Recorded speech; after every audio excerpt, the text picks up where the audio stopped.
As I'm going to rewrite that link because I realized something that would make more sense.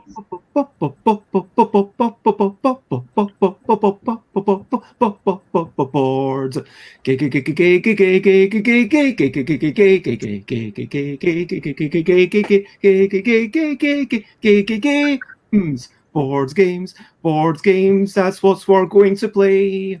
Board games to finish up party. But it's only finishing up party if you live in the UK or maybe Poland. But it's not finishing up your day if you live in the USA, like Heather. Board games, that's what we're going to play. Board games, that's what we're going to play. There we go. You're going to try and find a rhyme for Poland, then? So it is Tuesday. It is 8 to 10 p.m., which although we might think about bringing it back to 8 o'clock because the clapping for carers has stopped being a thing, and no one wants to boo for Boris apart from, there's not enough people wanting to boo for Boris is what I'm going to say there. And hello, Eric. It's lovely to see you. Eric is a fellow person who was going to go to Festival before it all got cancelled, sadly. But first, let's say that tonight we are going to be playing Q4U and BACK-MUCKELL. But first of all, let's go through the introductions. Going clockwise, we have Tom. Hello. What's a thing that people might want to know about you, Tom? I can cook a very good omelette. Oh, and is it an omelette du fromage? it is an omelette du fromage. Unless I've got no fromage, in which case it's just an omelette. And Chris, from introgames.com, what is something that people might want to know about you? Well, I am a game designer. I like long walks on the beach. And in my spare time when I'm not making games, I love to travel. I'll be doing some play testing over at the Virtual Gaming Con. If you're joining that, that's the Board Game Geek and Dice Tower Con kind of smooshed together into one virtual sandwich. And that actually starts tomorrow, the 24th, and then goes all the way through Sunday. So I'll be playtesting some games at that on Wednesday and Friday, and I'll be kind of just meandering through that to play some games with other folks. Awesome. And we've got the ever lovely James. Hello. How are you, and what's something that people might want to know about you? I think the last thing somebody asked about me was, why is someone as hot as me living so far away? And I think that was a genuine question. So there we are. Well, I don't know. What do you ask? Yeah. We can't all live in the same household, can we? There are so many reasons why we can't. Yeah, maybe it's a good thing I live so far away, actually, in that particular instance. But no, I'm doing good though. I mean, doing good. I had a nice sunny day today. A little bit of sunbathing. Made roast chicken dinner, and looking forward to some nice games. Really. Excellent. Yeah, life's fairly good. Can't really complain. Glad to hear. And well, I Heather, can complain, but I don't want to. We've got Heather, who is one of the two primary organisers, of Protospiel Online, which is coming in a bit less than a month. So what's something that people might want to know about you, or indeed Protospiel Online? I live in Colorado in the US. It is a very lovely day today. I love the Colorado summer. I've been one plus of the lack of travel and everything is that I don't feel pulled away from my own neighborhood in one of my favorite times to be there. So that's at least one plus. Protospiel Online is an online playtesting convention that is the online branch of the Protospiel network of conferences for board game designers, playtesters, publishers to get together and do a lot of playtesting. So that will be coming up soon. Yeah, and I went to the first one and it was lots of fun. So yeah, looking forward to it and things we've. So if anyone else wants a chance to play some new games, I guess you can indeed go to the convention this weekend or the convention. There's always stuff happening, which is kind of, even though we're not allowed outside, it can almost be quite overwhelming at times, if you know what I mean. And it's important to give yourself time to take those opportunities if you want, but don't feel like you have to, has been my approach recently. Now, to start off the evening, firstly, we're going to go into Q4U, which is all about giving creative answers to various prompts. Your answers need to be at least 10 letters long. Your answers can be as long as you want, but you're only going to score a maximum of 20 points for your letters. A minimum of 10 letters long, so you want to have multiple words going on there. You try to use any bonus cards that you can, and bonus cards are going to give you pairs of letters or sometimes individual letters. So it might be OA or Q or J, things that are going to be difficult to fit into the phrase. But you might do it. For example, if it was Z, X, and V, and the prompt was something that might just work as a pizza topping, I might say, ooh, some zesty vulture excrement. It might just work. I don't know what vulture excrement tastes like. Vulture excrement might be really nice on a pizza. And then we would challenge it because we go, no, no, no, no, no. Well, obviously, you clearly haven't had pizza from my local takeaway, in which case I think it's pretty close to that. Maybe you sell well. Well, are we going to vote for, in previous times we voted whether we believe you really feel that way or not? Are we gonna yeah, so we have an opportunity to go around and to explain why it's totally legit. And if people don't agree with this, then they're going to have to say, well, yeah, it's a foul, and you don't get anything for the length of your words. Basically, if you foul, if you are the longest, and joint longest is fine, but if you're the only person who did, for example, a 30-letter phrase, because you just wanted to get in all the bonus cards, or, yeah, you're deemed totally, what did you say, Heather, invalid? I don't think I said it, but yeah, invalid.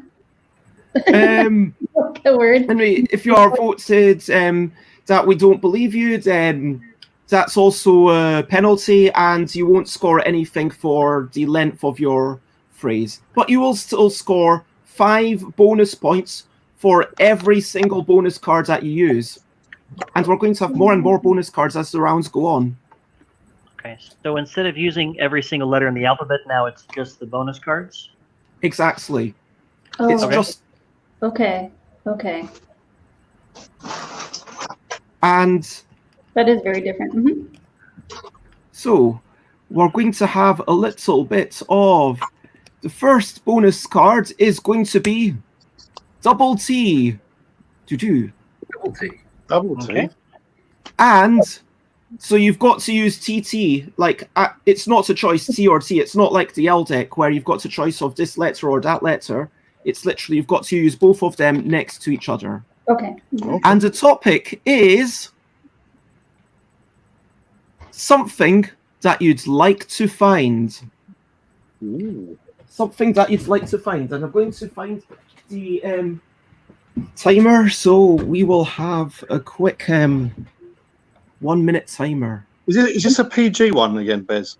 Yep, it's always PG, James, if you can, please. Okay. And if you can't, then I'm sorry. That is a prerequisite. Only And the Bez, letters, not the spaces between the letters, right? Just the letters, not the spaces. Oh, yes. You just count, for the length, you just count the letters. Okay. So, A...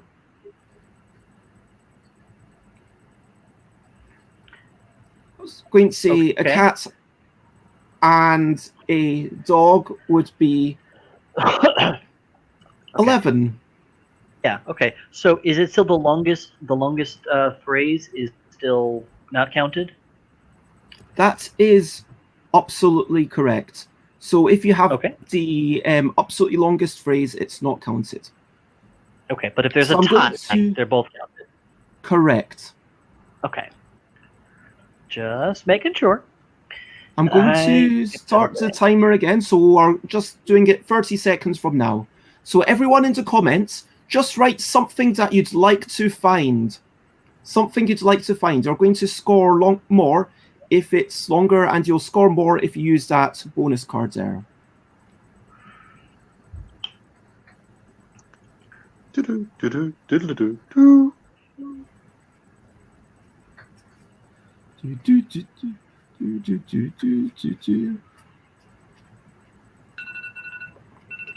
Okay, that's the end. So I have wonderful ratatouille. I would like to find some wonderful ratatouille. Like if I was, coming into my kitchen and, someone had just, maybe one of my housemates had made me some ratatouille. I would love to find some wonderful ratatouille on the stove. Oh, yeah, that makes sense. And you, Tom, let's go clockwise. Well, I thought if I was sort of wandering around in a sort of fairy tale sort of wood, I'd like to find a gingerbread cottage. I mean, I like gingerbread, I like cottages, so, best to go for it. Would you eat someone's house, though? I'd ask permission, but But they'd be unlikely to grant it, surely. you can always make more gingerbread. You don't know how they've got to have some pretty robust gingerbread to kind of cement it into the structure of this cottage. And to be fair, I'm going to give that a good. I'm going to say that's good. That's a good answer. That would be something that would be interesting to see, actually. Yeah. Okay. Chris. Chunky peanut butter. Nice. My favorite, and it does not exist here in Poland, as far as I can tell. So, I know, right? Stuff You Should Know podcast where they discuss peanut butter and how it's a very American institution, and a lot of people in other countries think it's really absurd and gross, which was interesting. Oh, I love it. I love peanut butter. That's I'm loving kind it. of interesting. There's definitely a lot of Americanist sort of things that can be difficult to find outside of the U.S.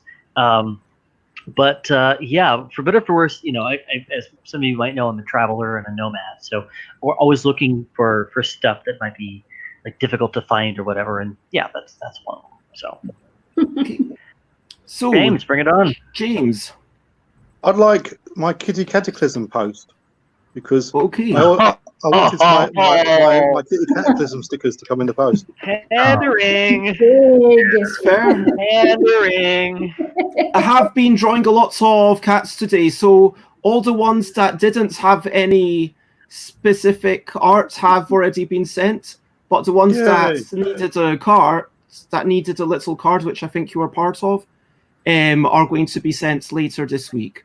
I'm hoping to get everything assembled and it'll all be sent maybe I thought I'd Thursday. get a plug in there for you as well, I thought that was Oh, quite nice thank you very much.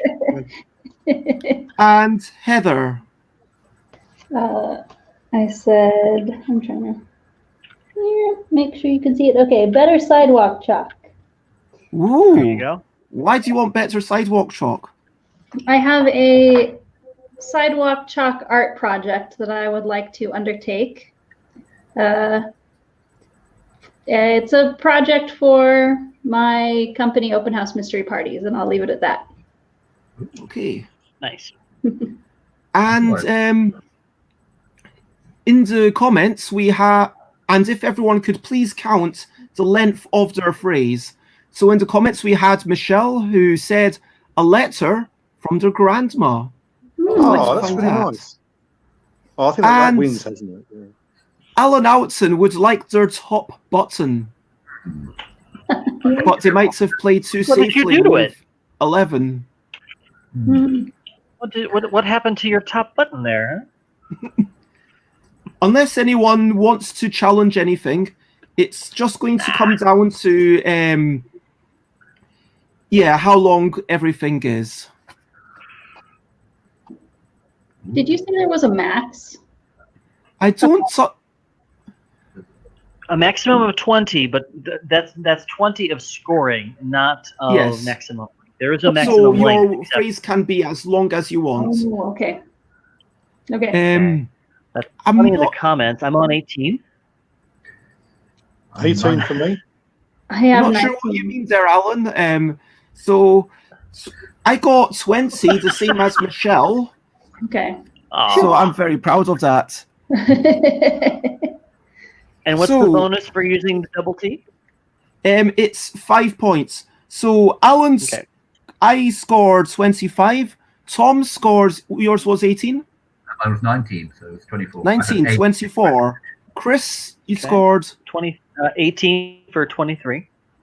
James was 18 as well, and 5 was 23. 23. Heather was 18 as well? No, 19. 19, sorry, Okay. 24. Shell was same as me, 25. Boom. Yeah, we saved each other. And Alan gets 16, because everyone did that. So, next, just occurred to me I should probably record the scores the other way. So, next round, the bonus things, as well as you're going to have OA, and a Z. Okay. OA. So the O and A have to be together, yeah? Yes. Yeah. But not Okay. Z. Okay, or Z. Like boat. And the topic is, And the Z is included, okay. Yeah. what wait a minute. is... I do have a little question. Sure. You have to use both of those in the answer to get any bonus points. No, you could use just one and get the 5. Or you could use both and get 10. Okay, got it. So there's a strong incentive to use all of them if you can. Okay. What is something that you wouldn't want in your garden? Something you wouldn't want in your garden. I'm just starting the timer now.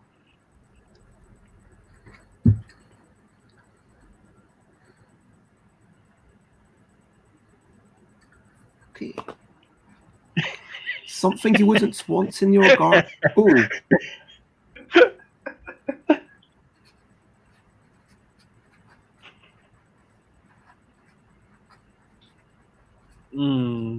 Yeah, I've got an idea here.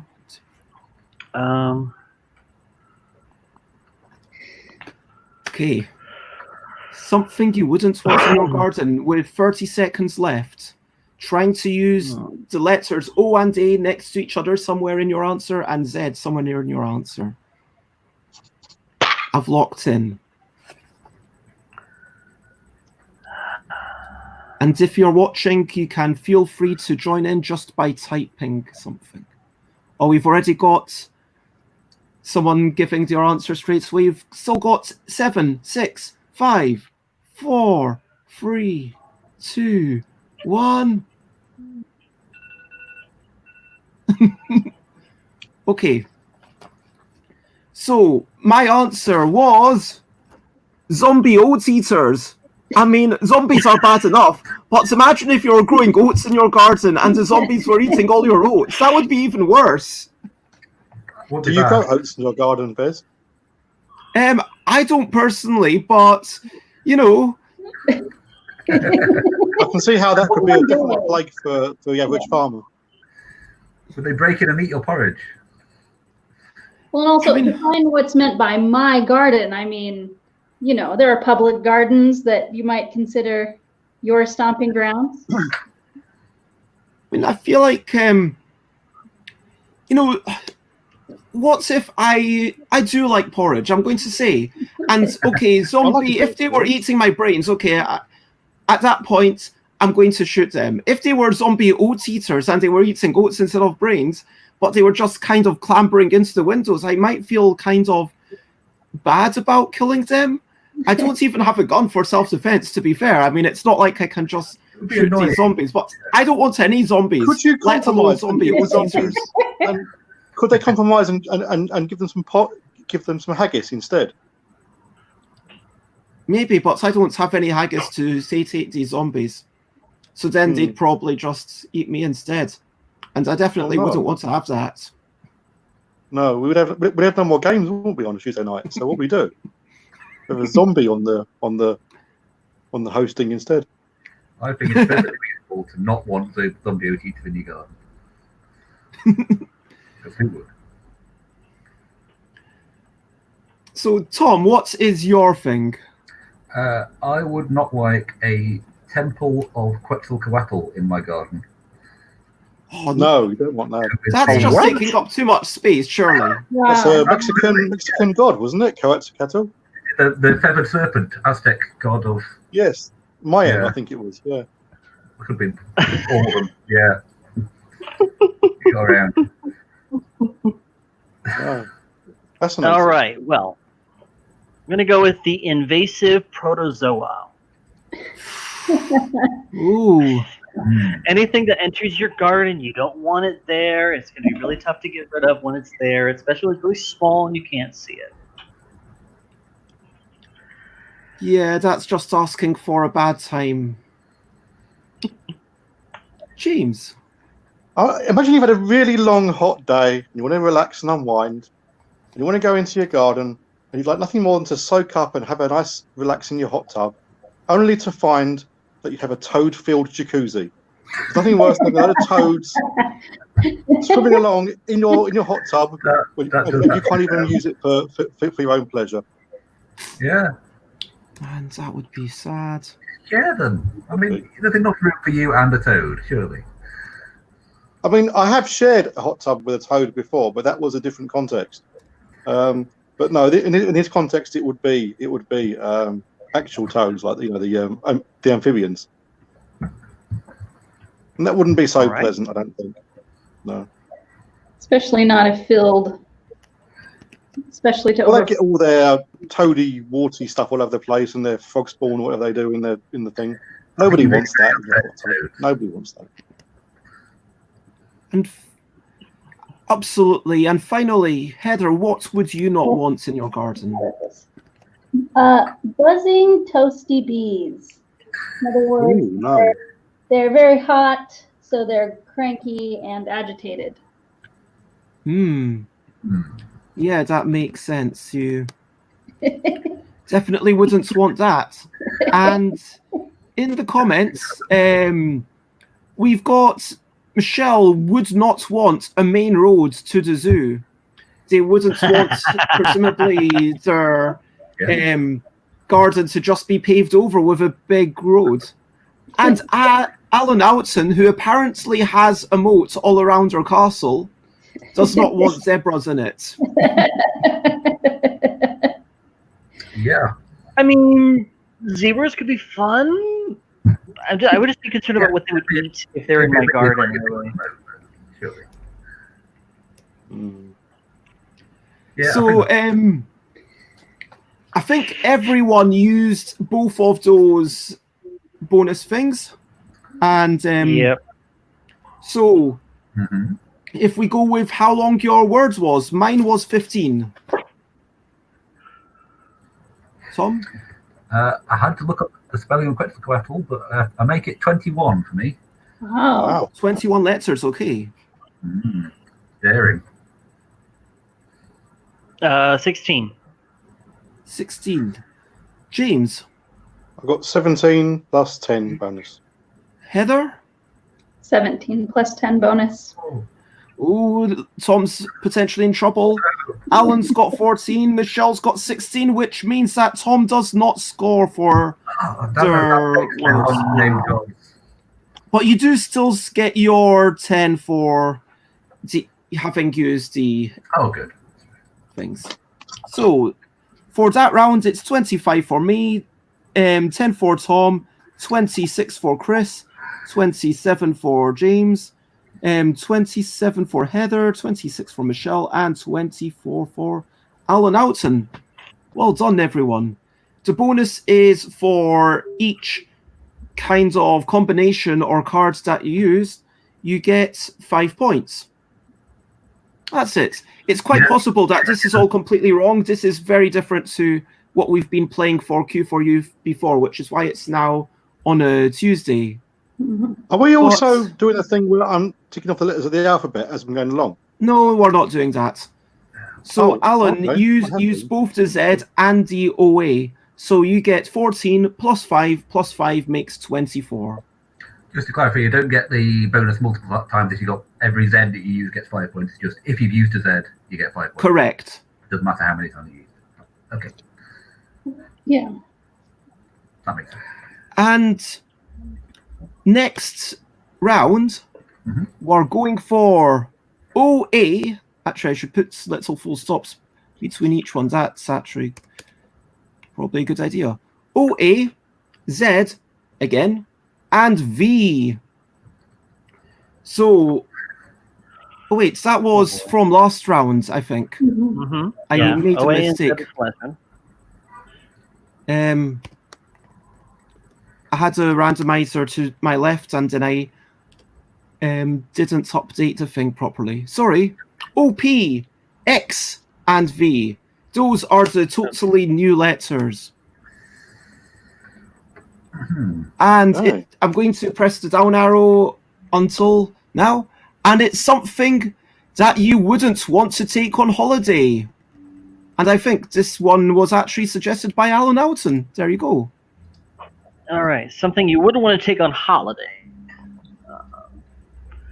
Yeah, so something you wouldn't want to take on holiday.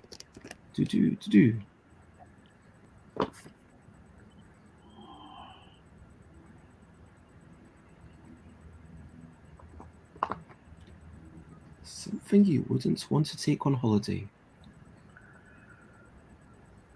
Nope. Alan, you don't get a bonus point for having written the question. If that was the way it worked, then designers would always win. Right, I've got an answer. Got 30 seconds left.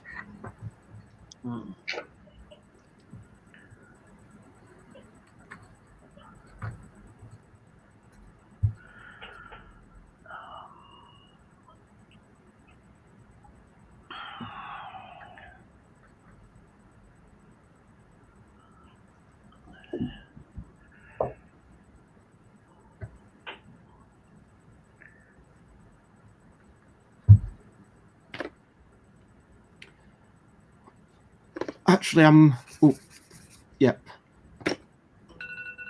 There we go. Pencils down. So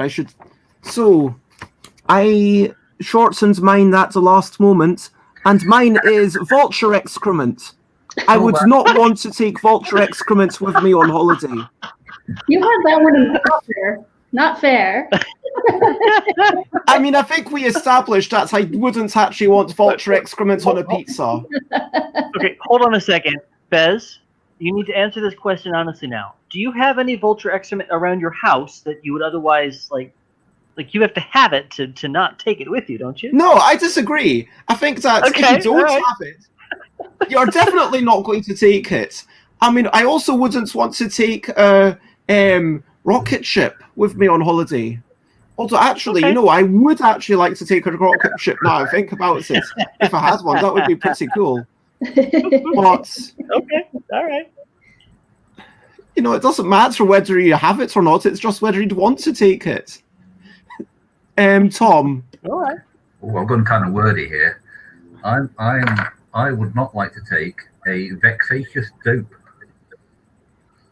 A vexatious dope. A vexatious dope. Wow. On holiday. Ooh. Well, I think a lot of us, went the same way here because I had vexing property. Oh. Ooh, very nice. James. It's not PG. Do you want to share it in the private chat? Possibly. Maybe afterwards. So you were told this game was PG though. I know. I can't think of anything else. My brain's in the gutter today. Well, now we all really want to know, I think. Yeah. Type it in the private chat, and I'll come I've got a back to private it. chat facility. No, Yeah, okay. if you see on the right-hand side. Okay, so Heather, what was yours? A very oppressive ex. Oh, that's definitely something you wouldn't want to take. I mean, I don't have any ex-boyfriends at all, but I have ex-other things. Ex-friends, ex-family members, things like that. Wow. So we had some quite... Oh. That's some good ones in the comments too. Yeah. Is that allowed? Can we share that, Heather? I shouldn't put the blame on you. I think it's just right on the line. People in the comments can tell us whether they want it or not. So Michelle says an openly aggressive vixen for 21 that's a good one. letters. Mm-hmm. I like that one. And Alan Outson says a groovy topless xylophone player. Why wouldn't you want that? Okay. Yeah, and that sounds Why pretty- wouldn't you want that? That sounds like a feel good like idea. Depends on where should've- you are. That could, the topless part could be kind of problematic depending on where you are. But the groovy xylophone player, yeah, I take that with them. I would take that personally. Right. I mean, if that was like Patrick Moore topless, I wouldn't mind that either. So, it doesn't matter who it is. Yeah, I guess if they insist upon being topless, you can't go anywhere with them, so that would be... Yeah, I mean, Well, Alan I mean, Outson. I mean, there's restaurants that have the whole no shirt, no shoes, no service rule, for a lot of places. I think you'd spend your entire time having barbecues on the beach with the groovy topless xylophone player. You wouldn't need to even think about going to a restaurant. Exactly. It's that sort of... I can't think of anything more entertaining, really. Why did something got starred out? I don't know. I don't know. I didn't see anything get started out. I don't know. Yes. Chills. What got starred out? I don't see anything starred out. Anyway, so how long is everyone's things? Tom, how long was yours? I went a bit more conservative with 14 letters. 14 as well. letters. And, nice. James? 18 plus the 3 bonuses. So everyone scores for 3 bonuses except for me. I only used 2 bonuses. Oh, Alan was saying something about Heather's answer not being allowed. No, there was something about James' answer. Yeah. Yeah, James' answer is a little bit borderline. And actually, Oh. I have never heard one of those words. Is that a word? Very. You never heard of the word very before? That's interesting. Oh, apparently topless starred out, apparently. In Oh, right. I don't feel like topless. I feel like we're allowed to. Surely on a PG-13 thing, you're allowed to say a groovy topless xylophone player. Yeah. Anyway, so Interesting. Yeah. sorry, Alan, your answer is too long, but you do get 15 points. And everyone else, Michelle gets 36. Heather gets 31.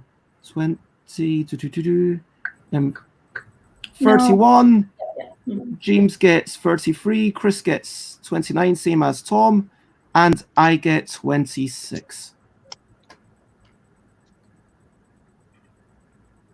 Oh, apparently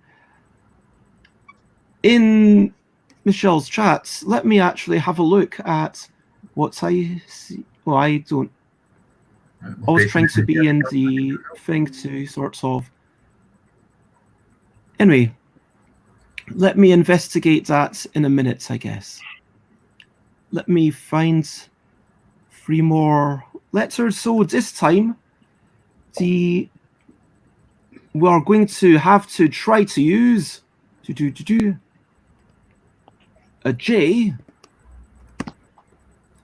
double F, and an R. Listen. ER? Yes. Ooh, ER.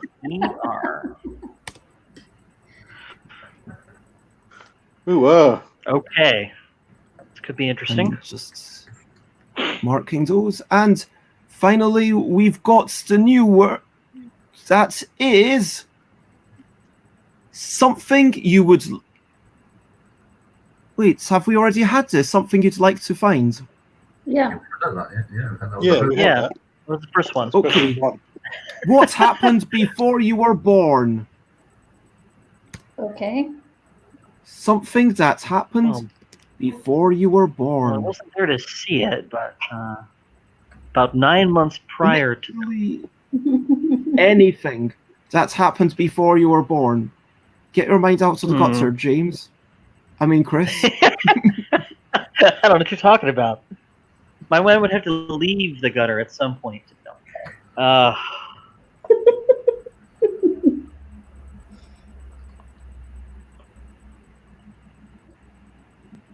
Hmm. 40 seconds left.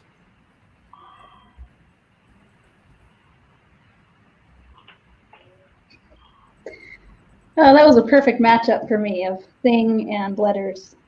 Easy. Oh, man. Hmm. I'm struggling here. Happens. Oh.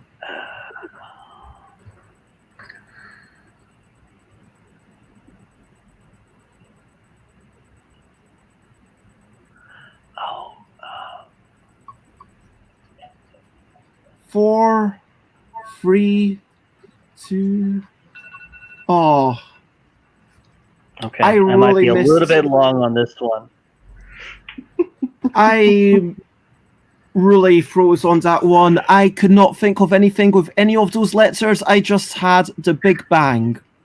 Okay. I mean, yeah. Definitely. That's even long. Yeah, it's only just 10 letters. Phew. That's unfortunate. So there we go. Tom, what was your Oh. thing? Well, I'm reasonably certain that Jennifer Aniston happened before I was born. Oh. Are you saying that Okay. you're okay? So you're saying that you're younger than Jennifer Aniston? I am saying I'm younger than Jennifer Aniston. Okay. Yeah, that's Okay. that's a really nice answer. Hmm. I'll just double check. Jesus overturning coffers. Okay. Ooh, nice. You know that scene in the temple where he's overturning the money changers and stuff, you know, the coffers. He's 51. Okay. James. It's not exactly a sort of a world notable moment, really. Basically, Mother ate a Jaffa cake. Yeah. And that's what she did, really, before I was born. Just eat Jaffa cakes all day, apparently. All right, fair enough. That sounds plausible.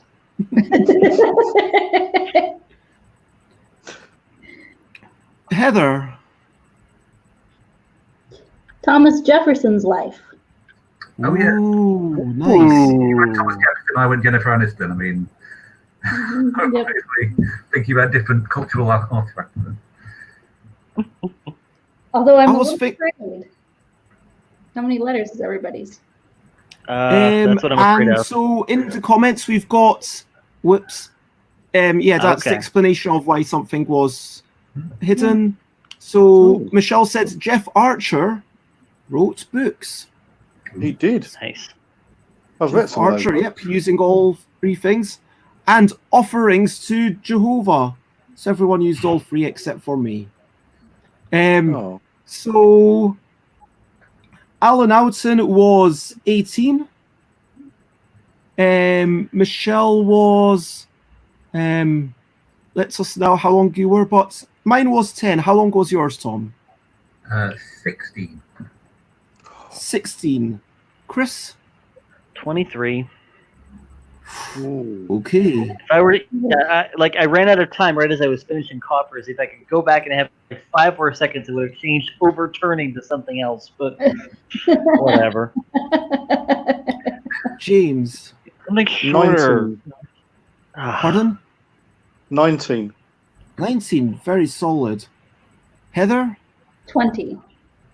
Bang Oh, on the money. Mm-hmm. And fine. what was Michelle? Michelle was also 20. So that means that's Chris. You still score 15 points. I score half the points I would have scored if I could have been a little bit shorter. I score 10. Tom scores 31. James scores 15. 34. Heather scores 35. Shell scores 35. And Alan Oughton scores 33. There we go. Because there were 3 things, Alan, that we could use. You get 50, you get 5 per thing. Yes. Mm-hmm. So you get 15 plus 18. Now, I realized, Bez, I know when Isaac was talking about this game, he said that the name is lame and he wishes there was a better name. I'm That realizing rhymes. I like that. I don't think it's a bad name. But just as food for thought, I'm realizing this is like training people in brevity and saying punchy things, you know, like it would be good practice for tweeting or something like that, you know? I don't know exactly what name that leads to, but that idea might be. I would call this game Alphabet Soup. Does that Alphabet already Soup. exist, though? No idea why. I just kind of thought about it on my head. I will look up on Board Game Geek and find out. No harm The in name doing of this game is rather lame. I like that. It all rhymes. I mean, Isaac was also talking about potentially calling it in otter words. So you're saying something, and they said that they otter know better than to do puns like that, but that is their suggestion. And of course, all the bonus cards would be called otter cards. Okay. So you've That's got very cool. your subjects cards, and you've also got otter cards. The otters really like double This teams. and the otter. Yeah. That could make it very family feeling. Cute otters. I don't know. So we're going into the penultimate round. 1, 2, 3, 4, 5. We're going to play with TH, ON, and Q. And the topic is something you can do with other folk whilst you are 2 meters apart.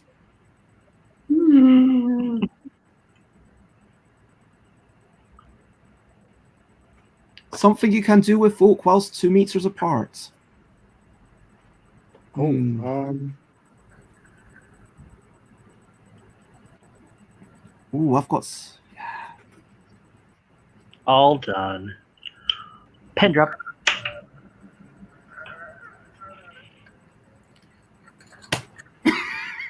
35 seconds left.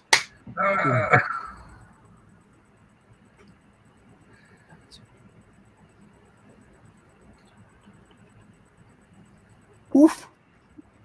I need to write down the length of my word. So, something you can do with other folk whilst 2 meters apart. And there's 10, 12, 11, 10, 9, 8, 7, 6, 5. Do do do do do do do do do do do do do do do do. Oh God. My brain broke there.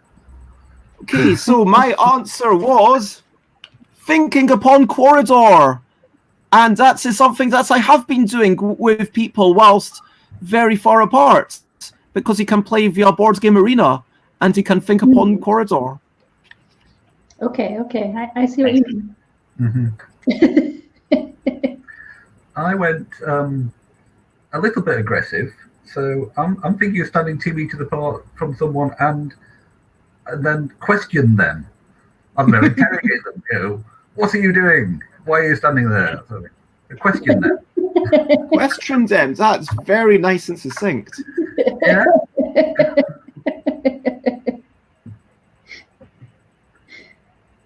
Quickly run a marathon. Nice. But you have to do it quickly now, of course. No one wants to be like running all 8 hours or whatever. Gotta be quick. James.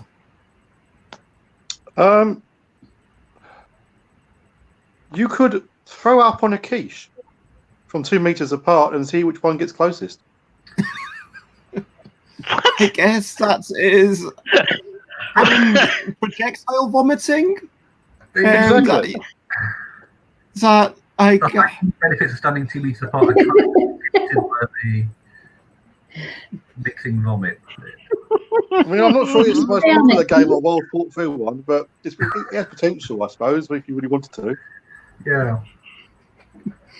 You try thinking of a word beginning with Q, I don't know. Yeah, if I didn't. And Michelle asked Chris, how quickly can you run a marathon? Well, I'd have to run one first to kind of set a time for myself. I would guess something in the order between 3 and 4 days, honestly. But I've never done it before. I've never really had the feeling like I wanted to, but I suspect if I really decided and set my mind, I've run some 5Ks before, but marathon is a very different thing than a 5K. And it's been a while, and it's been a lot less of me back in that time period. So yeah. Finally, before we get to the audience, Heather, Heather. Quilting on thrones. Oh, Quilting on thrones. Oh, cool. What's that? So as in you're making these thrones kind of plush and cushiony. No. You're sitting on thrones quilting. Oh, okay. Like Yeah. I thought that was the name of the new TV show, isn't it? sort of opposite, much more family. Quilting Game of Thrones. Yeah, that's it's a different show Quilt of Thrones on a different channel. But I could see that as a TV show right now. Take someone's grandma, 75, 80 years old, just put on a big king style throne. Hello, everyone.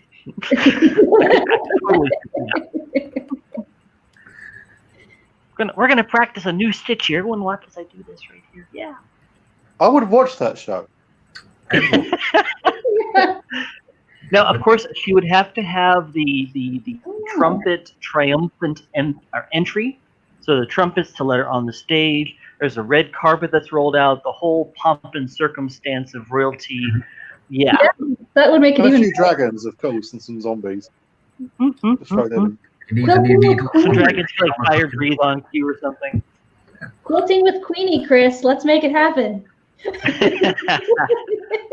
And Michelle says throw quoits on targets. That's a very good Those were. I see a picture now. What is a quoit? It's like a ring donut shaped thing okay. that you can play games with. Okay. Yeah, made of rope. I had no idea it had a fancy name. I've just called them rings. Mm-hmm. And All right. Alan says only talk about the Queen. You could stand 2 meters apart and talk about nothing except for the Queen. Yeah. It would work.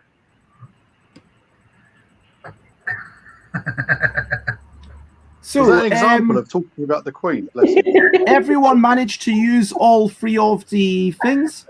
And how long was your word? Oh, mine was rubbish. It's only 12 letters long. Oh, boy. No, that's pretty good. Mine was 20. I hope someone went over. Chris was 18. 18, yes. Ooh, James. 16. Nice. Heather. 17 for me. 17. And Michelle was 20 again. And Alan Outson was 21. Sorry, Alan. But so I score 35, Tom scores 27, Chris scores 33, James scores 31, Heather scores 32, Shell scores 35, and Alan Outson scores 15. And yeah, Alan Outson is not happy about this. That's what over concern for the queen gets you. Yep.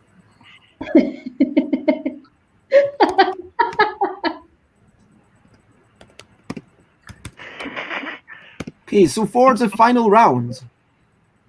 Okay. And we're going to have 5 possible bonuses, which is GR, CR, LLK, and OO. And the question is, what is something or some things that you need when you're older? Oh.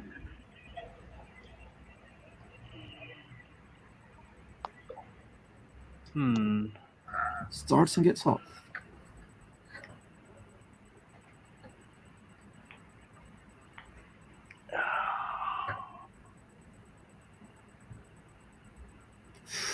This is a hard one. 40 seconds.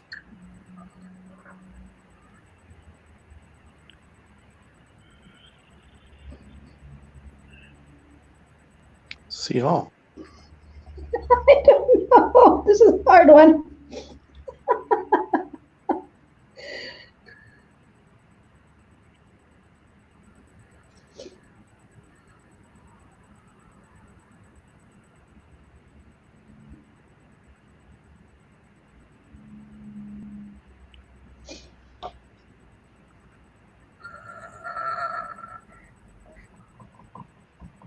I'm smelling something burning over there. Be careful.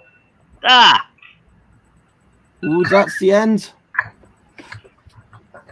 So, I've got a very long one. I'm going to have wellness books, and you don't want them to be grey or crumpled up. No, you want them to be in good condition. Because as you get older, you need to have these wellness books to take care of your physical health, and you want to be able to read them fundamentally. Oh. I've gone for the opposite technique of this. I'm thinking that as I get older, I want to give something back to the community.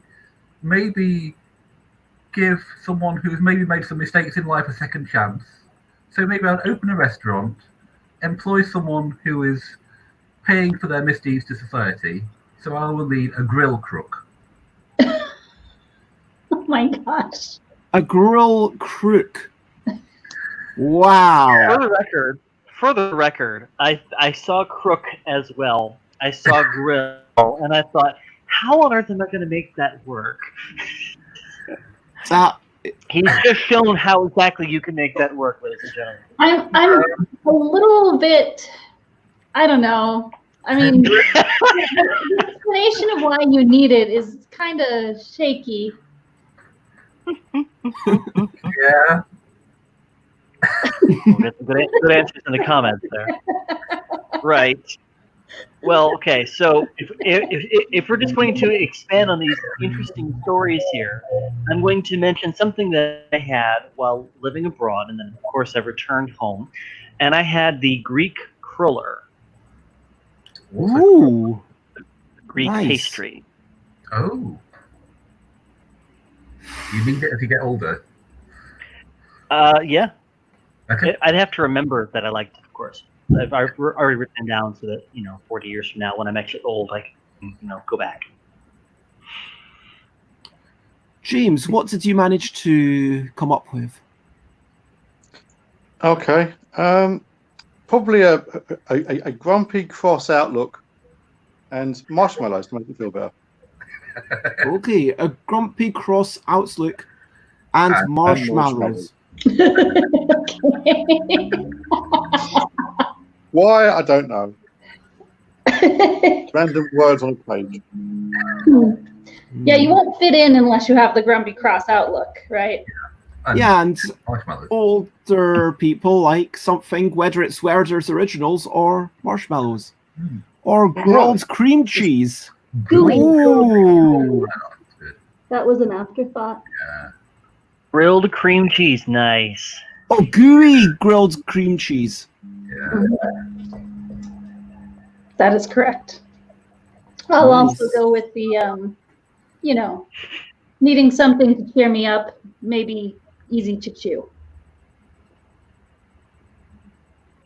Oops, that was I think I've gone just just with before 31 bonus. letters on that one.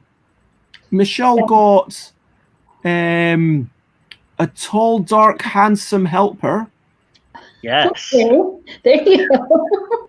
which is 22 letters, and Alan Outson had custom crazy gravy noodles all cooked because it's easy to eat without teeth.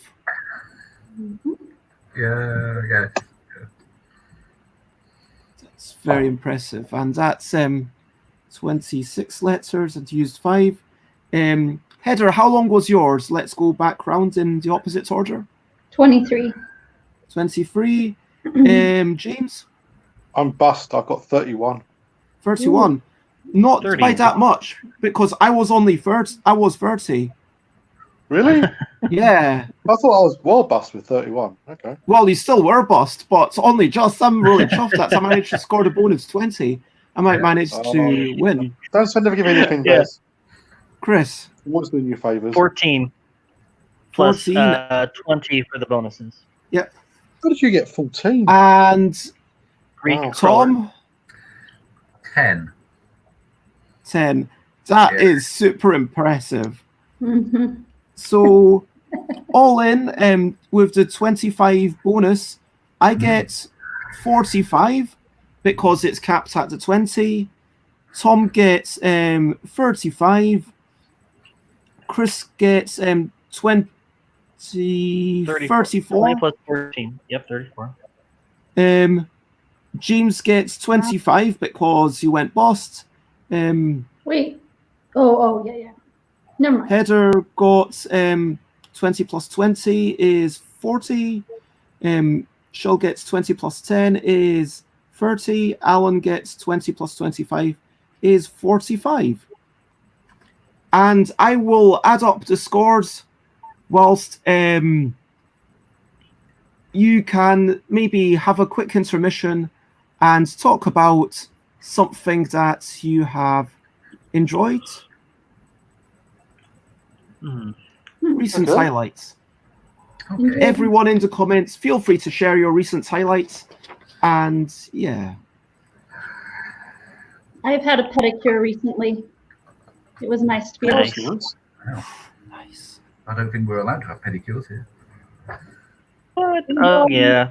be You masked. can do them yourself. You can do And- them yourself. That's true, but it's. I How? You've got to be really bendy. do a mix of myself and going, but when I go, there's a massage chair, so Mm-hmm. it's worth it. Can't remember what a massage felt like. I've not had one for ages.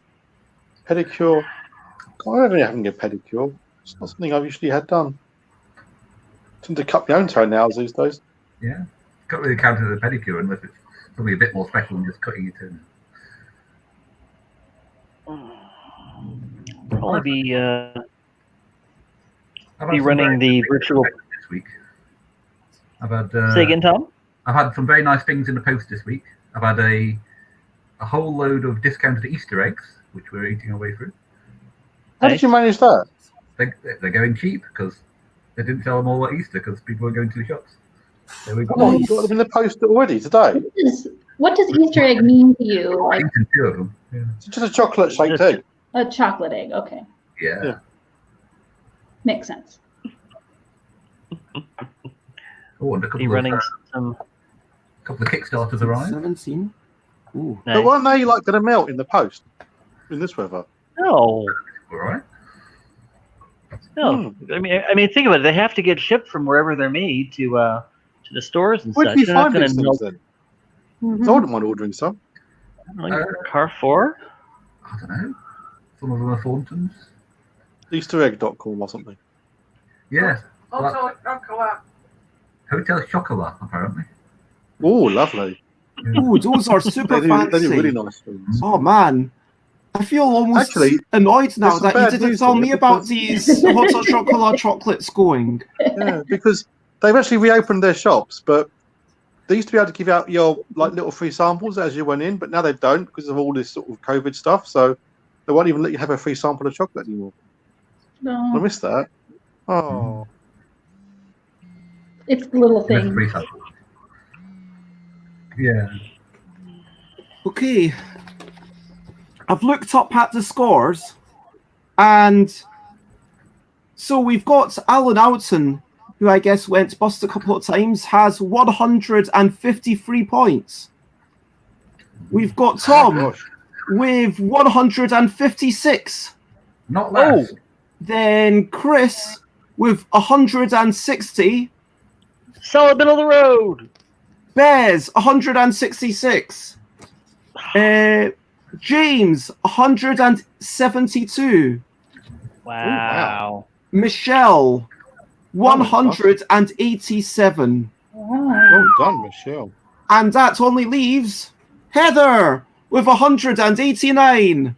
Congratulations, Wow. Heather. Thank you. Nice. No, you Well can't done. have a recount. That was close, though. Right, I've got to love you and leave you, folks. I really enjoyed tonight. Thank you again.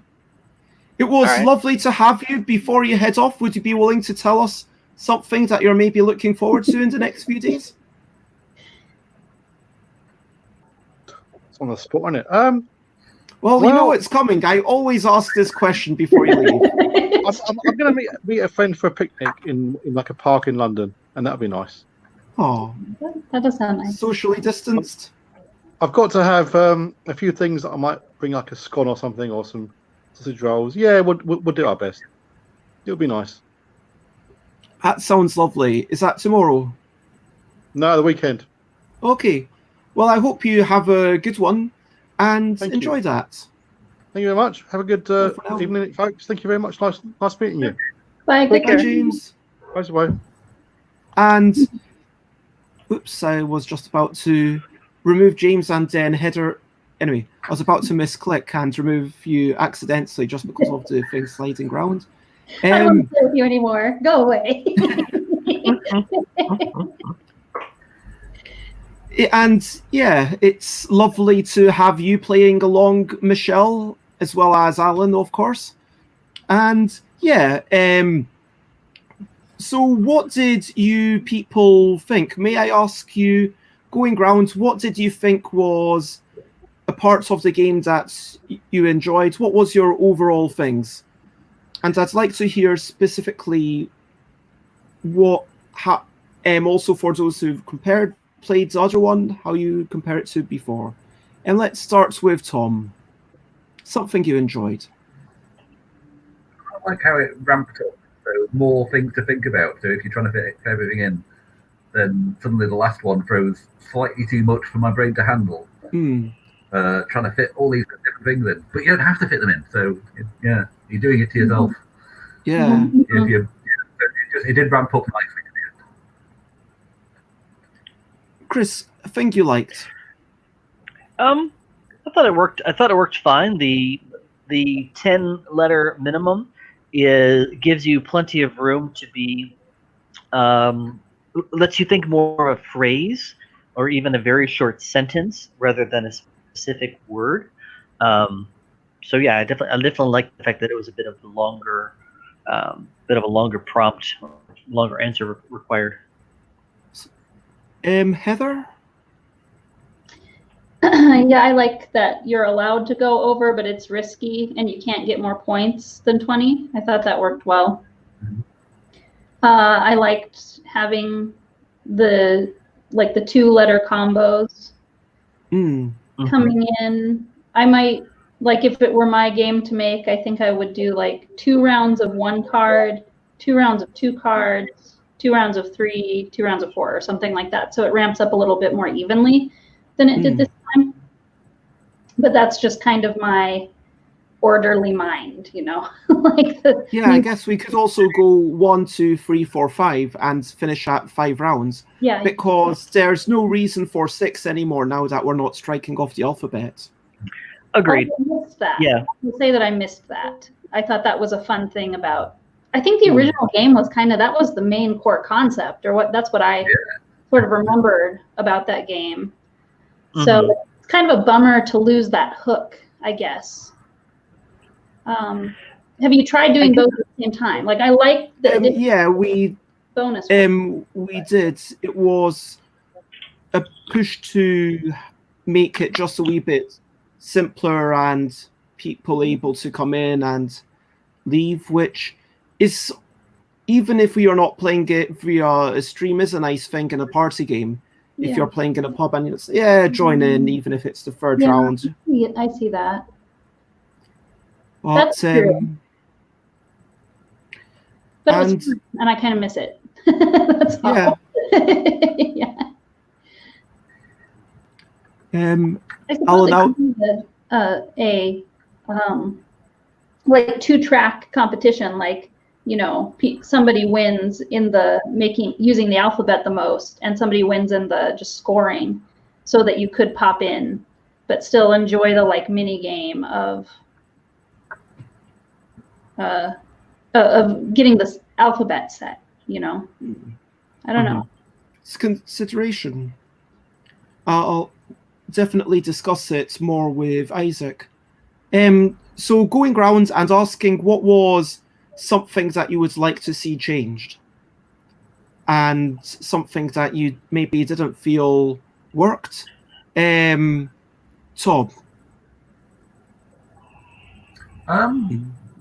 I don't think there's anything that didn't work. I'm not sure if there's room to be a bit flexible with the time limit to fit different groups. But I think it all worked for me. I don't know what to change. Okay, so nothing comes to your mind as something that you'd like to see experimented with or played around with. Okay. Chris? 1 minute goes by real fast. I would suggest either a 90-second or a 2-minute countdown, because there are definitely going to be some times where you just get stuck, or your mind immediately goes to something that's just wildly implausible. On more than a couple occasions, I'm like, you guys are going to call shenanigans on my answer. I just know it.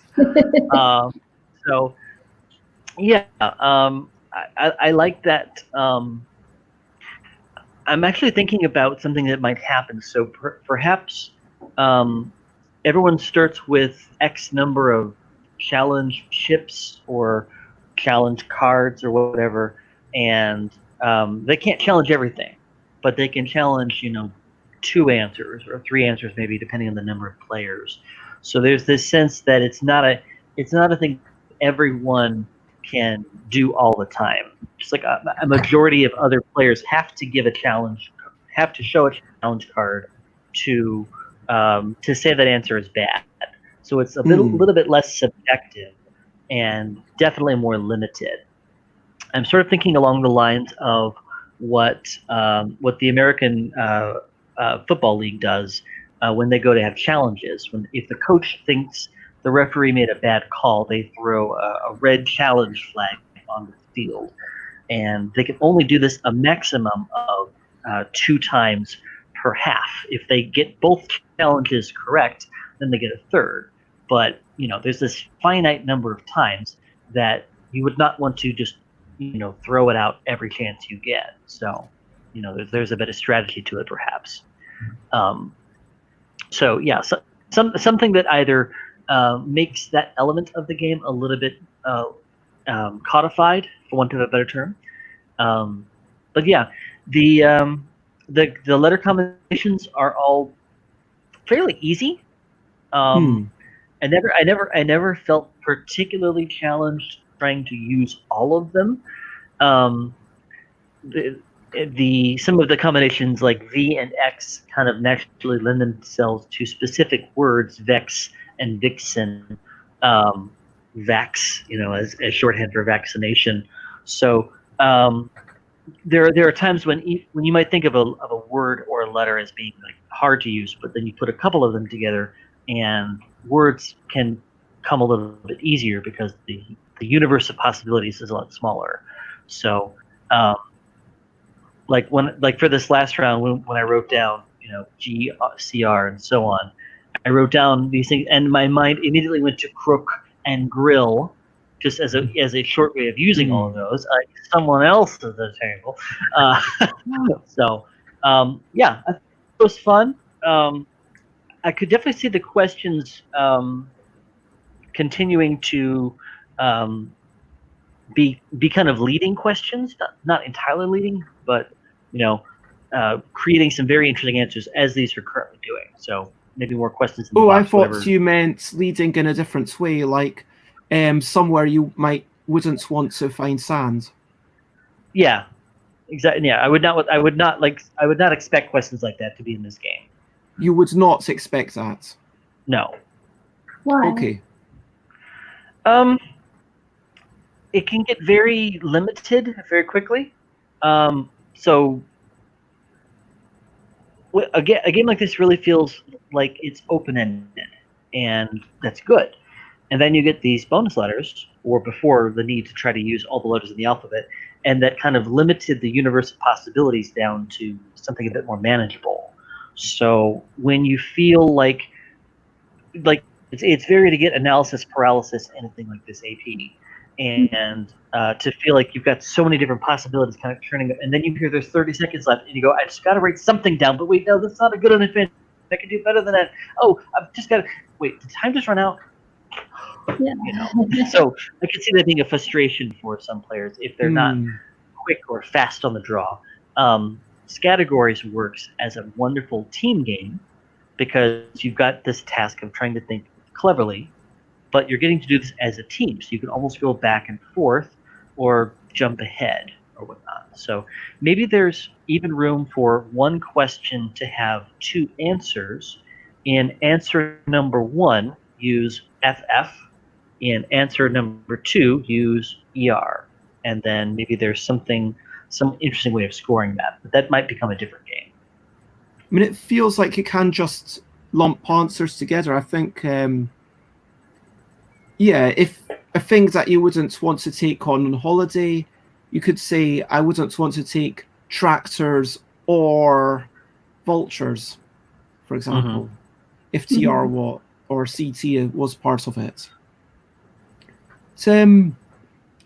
And before we get to Heather, Alan Outson suggests having the scores totals ongoing. I think that's just a question of me revealing it, saying that. I wonder if those who are winning early on tend to win in the end. Probably true. Well, that's more a matter of presentation rather than the game rules. But Heather, what are your thoughts? What did you not like? What would you like to see changed? Well, I said some suggestions already. I skipped ahead on you, but for what Chris is saying, something that some games use that I think it's a clever way of handling the time limit is that there's no timer until somebody finishes, and then there's a 30-second timer after that. Yeah. So how hard it is, it's metered by how hard it is for everybody. Yeah. Definitely. And then there's definitely a lot of who finishes first, they can't work anymore. They have to Robo Rally did that, doesn't it? pen down. Yeah, I could easily see. I know a lot of games do something very similar to that. I was just thinking of GTA 5, how when you're doing a race, as soon as half the players finish, then a countdown starts for everyone else. So they get the opportunity to finish, even if it's in like fourth or fifth. So they get some points. It also prevents the game from going on any longer than necessary. So yeah, I do like that notion. It would just be a matter of whoever, like if we were playing this around a physical table, it might just be we all have a phone in the middle of the table. So whoever finishes first, pen down, start the timer, that sort of thing. So in a virtual space, it might just be someone saying, pen, I'm done, start the timer, and then going from there. I do wonder if there could be sorts of just points for being done first, something like that. And even here, I think it would still work with Twitch, because the lag between this and Twitch is, I think, less than a couple of seconds, whereas the lag between us and Facebook is quite a bit more, is my kind of understanding.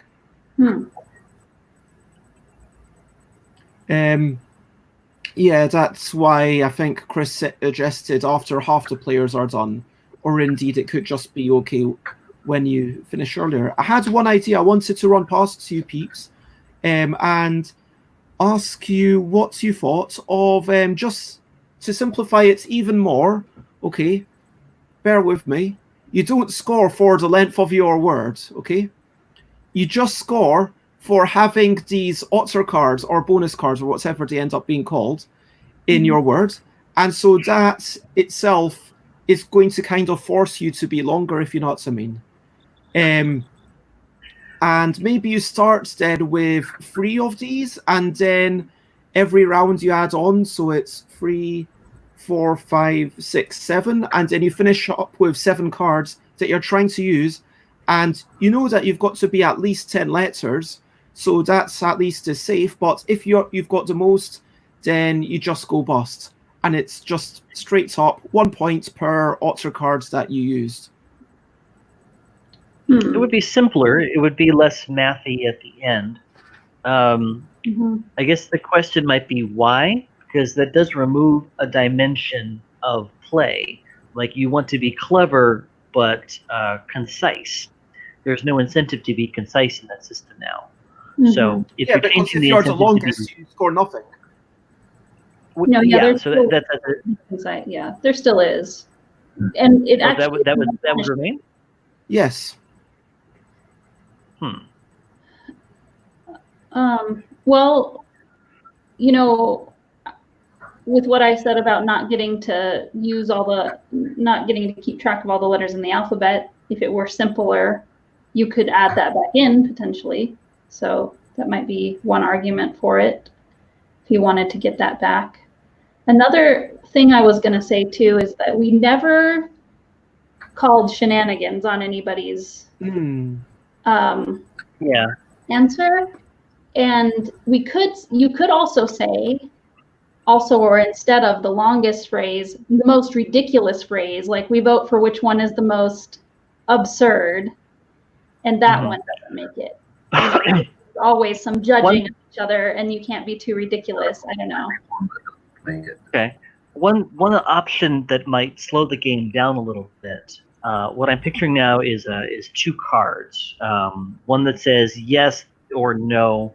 So the yes card says yes, I'm calling shenanigans. No, I'm not calling shenanigans. Whatever. Everyone puts one of these cards into the middle. You shuffle the middle up. You flip them face up. If more than X say yes, and you can only use your yes a set number of times, or maybe not. But you can keep track of that. Well, I guess you'd have to. Yeah. You could discard the cards after they're. You could discard the cards after they're used, but my fear is that would definitely slow the game down. But I think I would not necessarily want to call shenanigans, because I would be a little bit afraid of reprisal. Especially with this cast of characters here, and I do really like Heather's rule, because then it's okay. One person, it's just like, okay, we were talking about a pizza topping that might just work, and your idea of ultra excrement, that's just not going to work on a pizza. We think that your talk about how you'd really like to taste vulture excrements, that's just rubbish. Yeah. I could definitely see a vote for the funniest answer, as someone in the comments has mentioned. So I could definitely see, like, you must vote, and you cannot vote for your own answer. So something simple like that. That's a 5-point bonus, or something that gives points for being funny without being like finding the balance between overpowered and underpowered. Mhm. The vote for denying one person points could easily be gamed to who's winning. Let's vote for that person to not get points this turn, rather than Oh genuinely. yeah. I don't know how you could mitigate that. Mm-hmm. Yeah, I guess that's an issue with any sorts of judgy Right. game, and it comes out a lot in Snake Oil. I mean, I guess the question there is it an issue, like, because in Snake Oil, the answer is basically, well, you've got to play it with people who don't play that way, and it certainly limits who you can play it with, because if you play it with someone who's playing it as a strategic game, then, and they start giving awards to the person who's in last place because, hey, then, yeah, that's not great. Well, or any time that you can know the person you're voting for, right? So, like, if it was, you could do what we're saying if you, well, people can understand each other's handwriting too. If you were in person, it would stop working over video conference. But you could write it down, submit it, put it out in a row. But that all is that's a lot why I more. was suggesting tokens or chips or cards or something. Yeah. I mean, I definitely think there's a lot of ideas here that, I'll have to chat with Isaac. I might just try the crazy idea that I mentioned next week and sort of see how it goes. A bit left field. So this is going to stay as a Tuesday trial game while it's kind of being totally revamped, if you know what I mean. And before we leave, any comments on the questions/prompts? Did those seem reasonable? To me, they I did. think it left us a lot of space for putting things in. Yeah, it's good. And so let's move on, because whoops, I realized that this is meant to be a quick intermission for recent highlights, which we didn't really get into, because I was actually adding up the score when I put up that banner. We did without you. I guess. I wasn't listening while I was doing my maths. I had to do my maths in my head. I'm sorry. Let's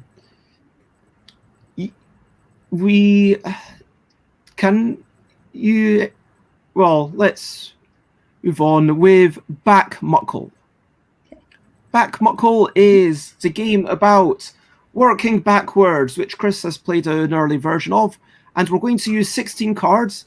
You'll choose a letter from each card to grow one of 4 words from the end to the front, which means that if you have the letter A or M, you might say, okay, well, I think there's more words that end in A, and then if the next card was M, E or M, you could say, well, I'm going to do ma, because that's in itself is a word.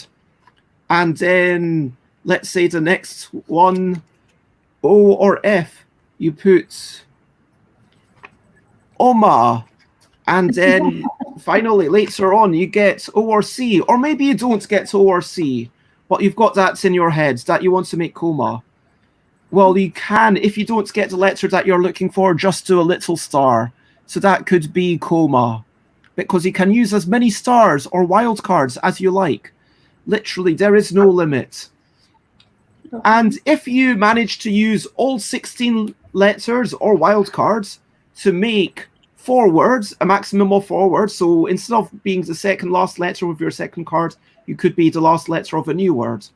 And you're working on multiple words simultaneously, just like all the other Muckle games. But it's always working from the back to the front.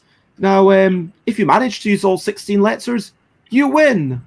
But of course, the person who has done the best and who should probably be congratulated is the person who has used the fewest wildcards.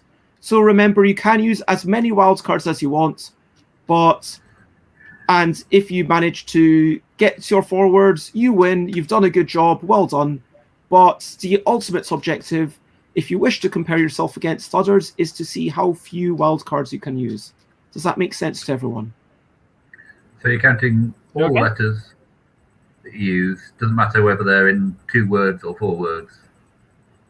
No, exactly 4 words and only 4 words. Exactly 4 words. You can have, well, you can have 3 words if you want. That's totally fine. It's up to 4 words. Okay. Okay. But the goal, And- the idea is to use all 16 letters Exactly. with as few wild cards as possible. Exactly. And so we've got 5, 6, 7, 8, 10, 12, 13, Bye, Alan. 16. Take care. It was lovely having you, Alan. Have a good night. So, we are going to start quickly. A or L? I mean, come on, Alan, it's your cards. Are you sure we can't tempt you to stick around? A or L? You've got to choose one to be the last letter of a word. Changes everything. Which one do you think is a better last letter of a word? Write it down. How many rows are we allowed to write on? 3? 4. 4. Okay. You're allowed to have 4 words. Okay. You're allowed to be working on all 4 of your words at the same time if you so desire. Oh, could we put 2 words on one line? No, it's Okay. just Okay. 4 lines, 4 words. Got it. I thought Okay. it was backwards, Bez. Just A kidding. or L? Oops. Sorry, I dropped it down. And second card is O or D. It's OD. Oh dear.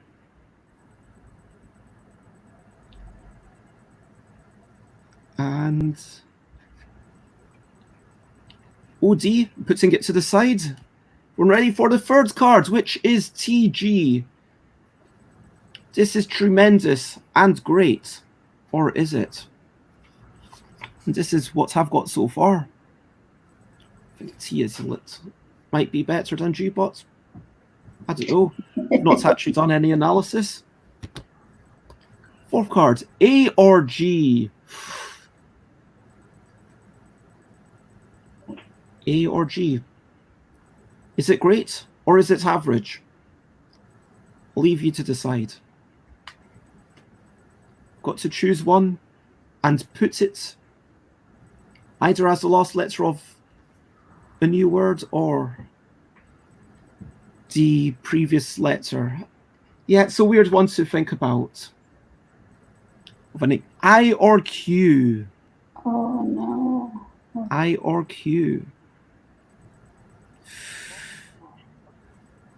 This is not so... Yeah, okay. Okay. IQ. And now a little TL. Tender loving.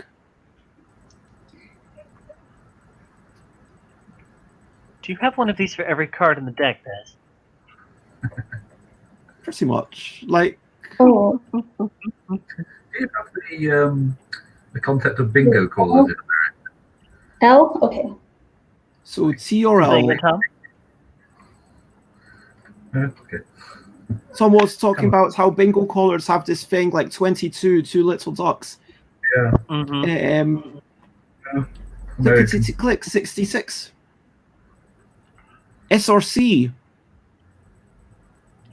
You can... Honestly, lots of it is just on the spur of the moment. Sometimes I remember them, sometimes I don't. And sometimes I say stuff like, come soon. And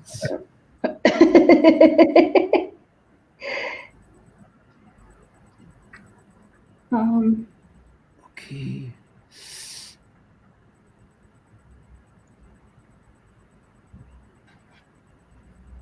Okay. Now we've got R or W. You can't rewrite anything. You need to write it and record it, because that's the way it is for posterity. R or W.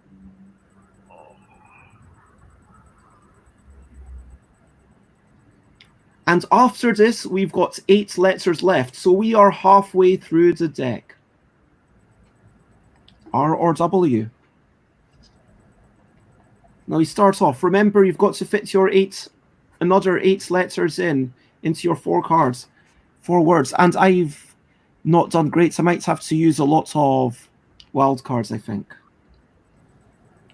E or M. E or M. Okay. Everyone must choose one of these letters.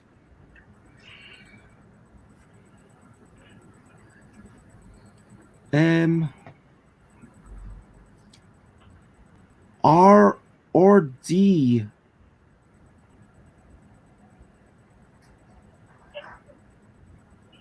Okay.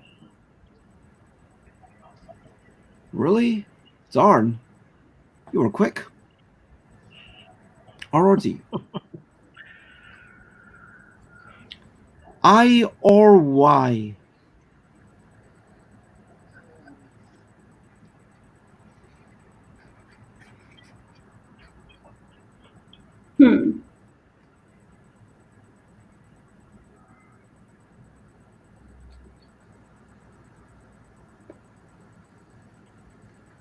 So we've got 5 cards left after this one. I, Y, Y.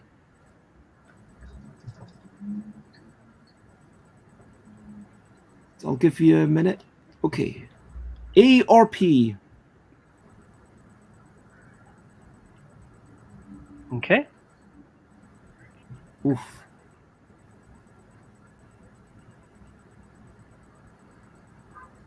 I think I'm going to be using a lot of wild cards now.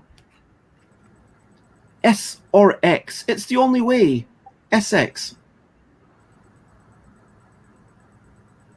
Mm-hmm.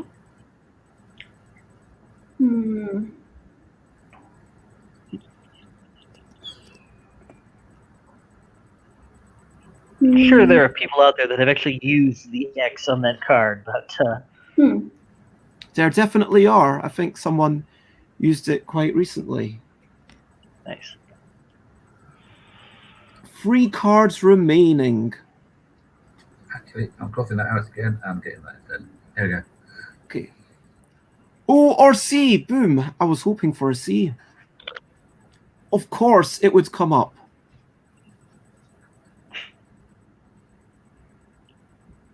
Think I managed. Okay. O or C. Penultimately, the second last card is S or D. No. Does somebody like one of these letters? Wild card. I'm using a wild card, but it sounds like Heather's quite happy. S And with that S. finally, N or B. Hey. Yay.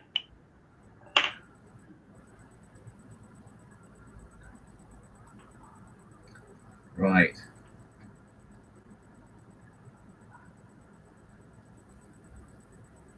Yep. Okay. I have used the B. And Right. that is that. So note to bene, this is the last card. Now my words, if you care to hear, are coda, scat, tea, and boulder. Nice. I managed to use all 16 of them, so I managed to win the game, and I have used 3 wild cards. How about you, Tom? I used 16 with 1 wild card. Dell, Arid, Boat, and Axis. Oh, wow. The scribbles there were all on a card where I used 1 letter and then said, no, I won't use that, I'll put it somewhere else. It wasn't retroactively doing it, it was indecision about a single card. Nice. So, Chris, Mhm. Dell, Road, Beat, and Road. Sirs. Oh, wow.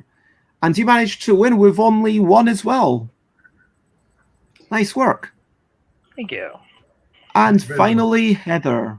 I have a non-word in there, so Oh, just have 3. Dell, Bird, See. No. Sing. Oh, So Sing. That's an A. Bead. Oh, Yeah. it's That's not a Triad. word. oh, it's not a bird. Ah, Yeah, well, you can get a triad. Can you have a biad?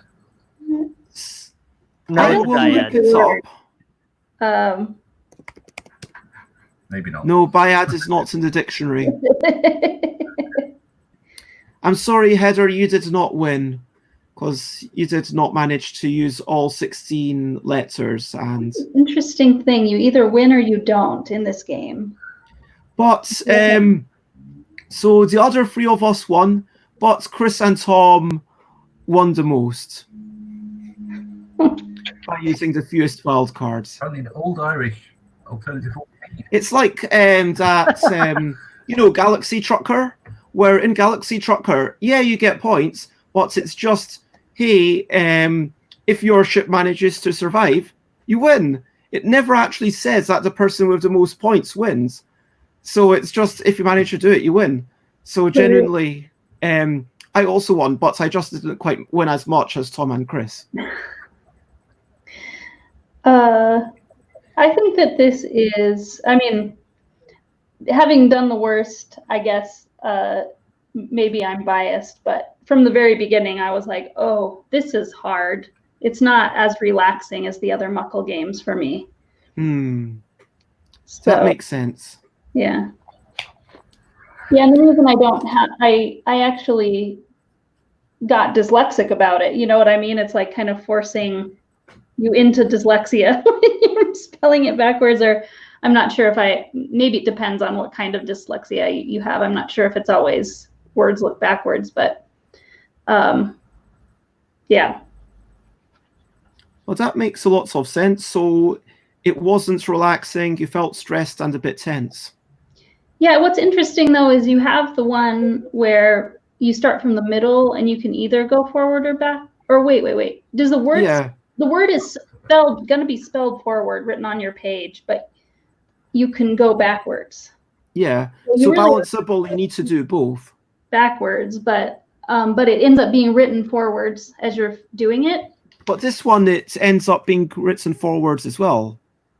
Oh, depending on where I made the mistake of starting at the left side, right? That might have been part of why it made it hard for me. If I had started at the right side and written backward, that could probably have made it not as bad.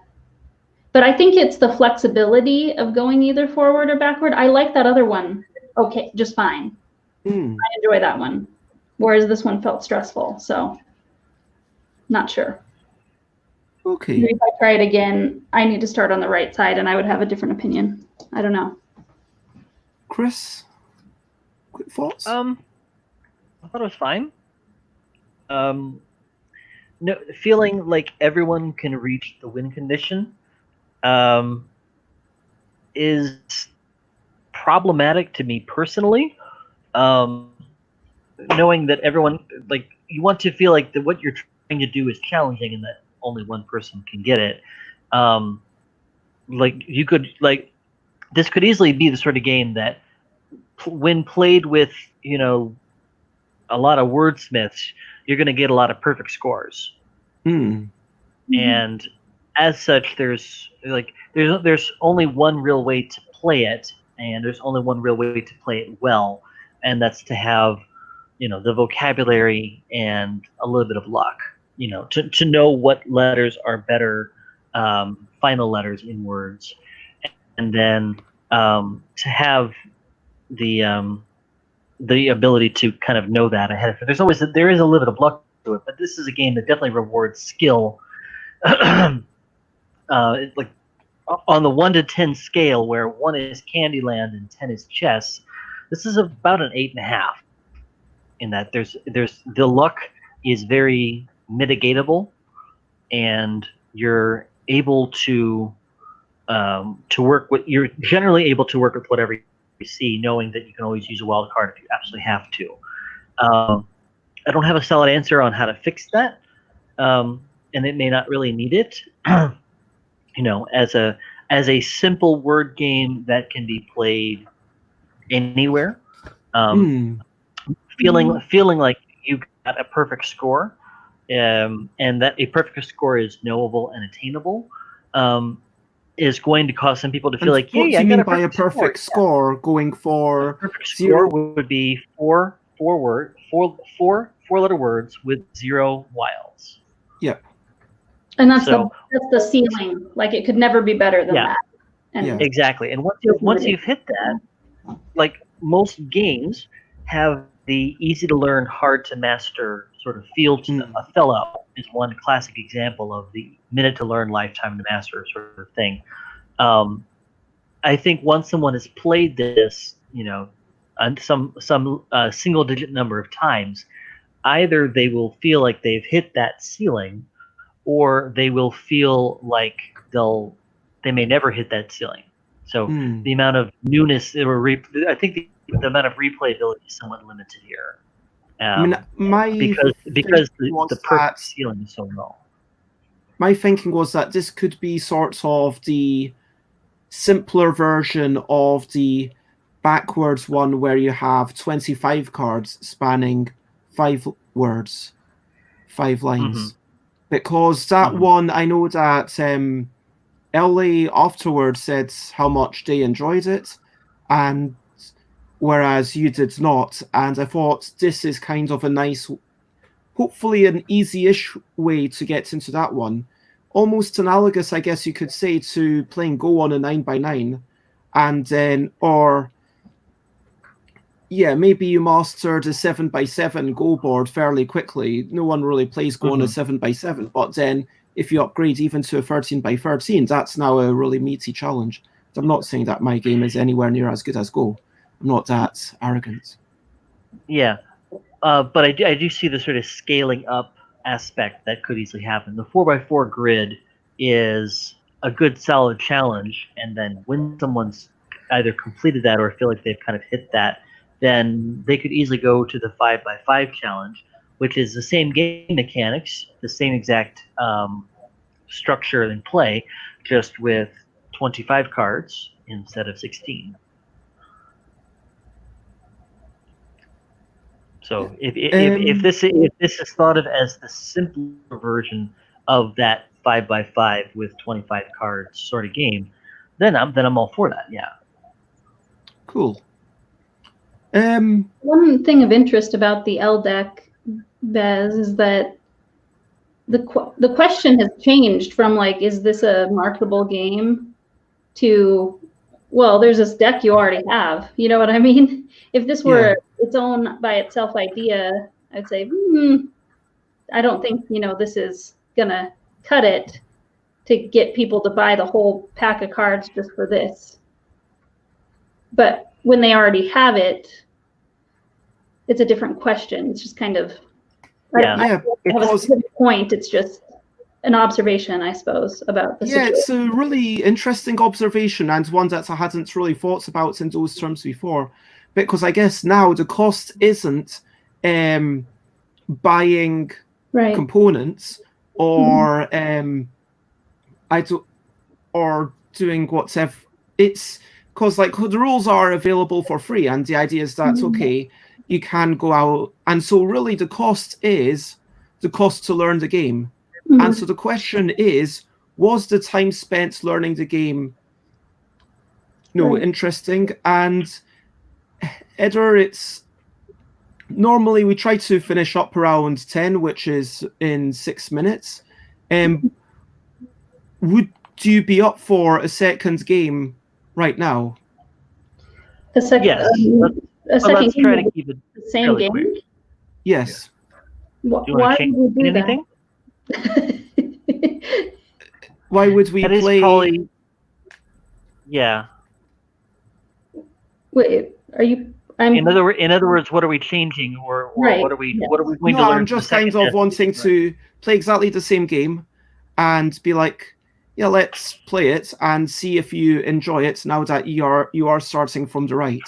Because you said how you started from the left accidentally and wrote your words backwards. Is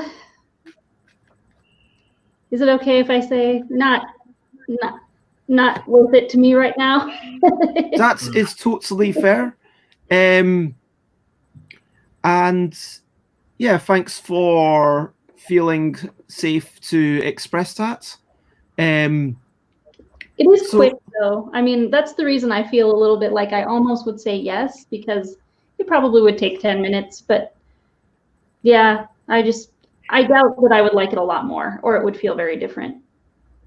Mm-hmm. Yeah, that's fair. I would say the same thing as well. Like obviously I've played it before and I know how to play, so the time spent playing or the time spent learning was fine. And it does. Okay, Vez, I think it does its job. Some games don't need to be huge, mind-blowing, something new around every corner to be interesting and engaging. And yeah, some games don't need to be that. So, my suggestion would be to put this one along with the 5x5 version in wherever you're going to put these games as yet another game you can play with the L deck, and continue on. There's other fish to fry here. I think this one's basically a completed design. I thought doing it backwards with a nice little variation on the Muckle family of games. Just a slightly different challenge. Mm-hmm. But yeah, if people like Muckle, then they can maybe try it backwards. Yeah. But Micro Muckle. What was that last part? If they like Micro Muckle, this is very similar, but with a slightly different, looking at it differently. Yeah. If you like that, why not try it with this variant? Yeah, exactly that. Yeah. Yeah, it kind of feels like Micro Muckle and Freemill are probably the easiest launching points into the kind of Muckle family of games. Yeah. Probably Micro Muckle is the simplest one, but Freemill is a nice little variant. Which and you can have a little Muckle chapter of your book, and this will be one of the variants listed. For sure, there's enough that I think I always felt like there was going to be a bit of it. Hey, here's what you can do if you have other components, and then there would be Gamble, which is the one by Michael. I forgot their name. They made this really nice pokery word building thing, where two lovely aspects of it. Firstly, you're fixed in your words, if you know what I mean. So everyone has their 4 cards, and they try to make a 4-letter word if they can, and then they put it down. So once you've got the initial word building, and then you're fixed, so you don't need to think about the words until the end of the round, which solved the issues that we previously had with a poker word game, where you were constantly thinking, oh, but maybe there's something I can do here. There it's just okay, you are fixed. And then if you have multiple 4-letter words, it's who made a 4-letter word earlier in the alphabet. That's another really nice little bit. So the word coat is better than the word date, for example. And the word atom would beat either of them. And finally, when you're going through the bluffing phase, you reveal cards from the end of your word towards the start. So that means that you're giving people a little bit of information. So for example, if you had T, O, and M, but no A, you could try to bluff that you have atom and put them down, but with something at the start. And someone says, okay, you know what, so I'm going to fold. And so those were 3 really nice aspects that Michael created, but we've still had to work out the exact betting structure around it. I was going to suggest without knowing any more about this game than what you just said, I'm thinking now of the classic structure of Hold'em poker, wherein you have 5 cards or 2 cards in your hand. You've got the 5 that eventually come through: the flop, the river, the turn. And so your task is to make the longest and earliest alphabetically word with those 7 cards. Longest word wins. And after the flop comes out, you've got 5 cards that could possibly work with you. Maybe you're feeling confident, so you'll bet some money. Basically, it's Hold'em poker with letters. I mean, I think that's actually a thing that we tried a couple of years ago. And the downside with that is that when you've got the river and what's it called, the turn and the river? The flop, the river, and the turn. Anyway, when you've got those cards that are being revealed, there's not the instant, oh, I managed to get exactly what I wanted, because you're not sure exactly what you want, because there's always a possibility that you might have another word. So you kind of what ends up happening is that a new card is flipped over. Now everyone has to spend a bit of time recalculating. And if they are like, oh, I can't think of a word, but maybe I can, then it slows the game down quite a bit. Whereas because you lock in your choice and no new cards are brought into your personal hand, actually, that's the way the game, it feels so much better, because then the psychological aspect of, oh, we all flip over our second to last or our first card at the same time.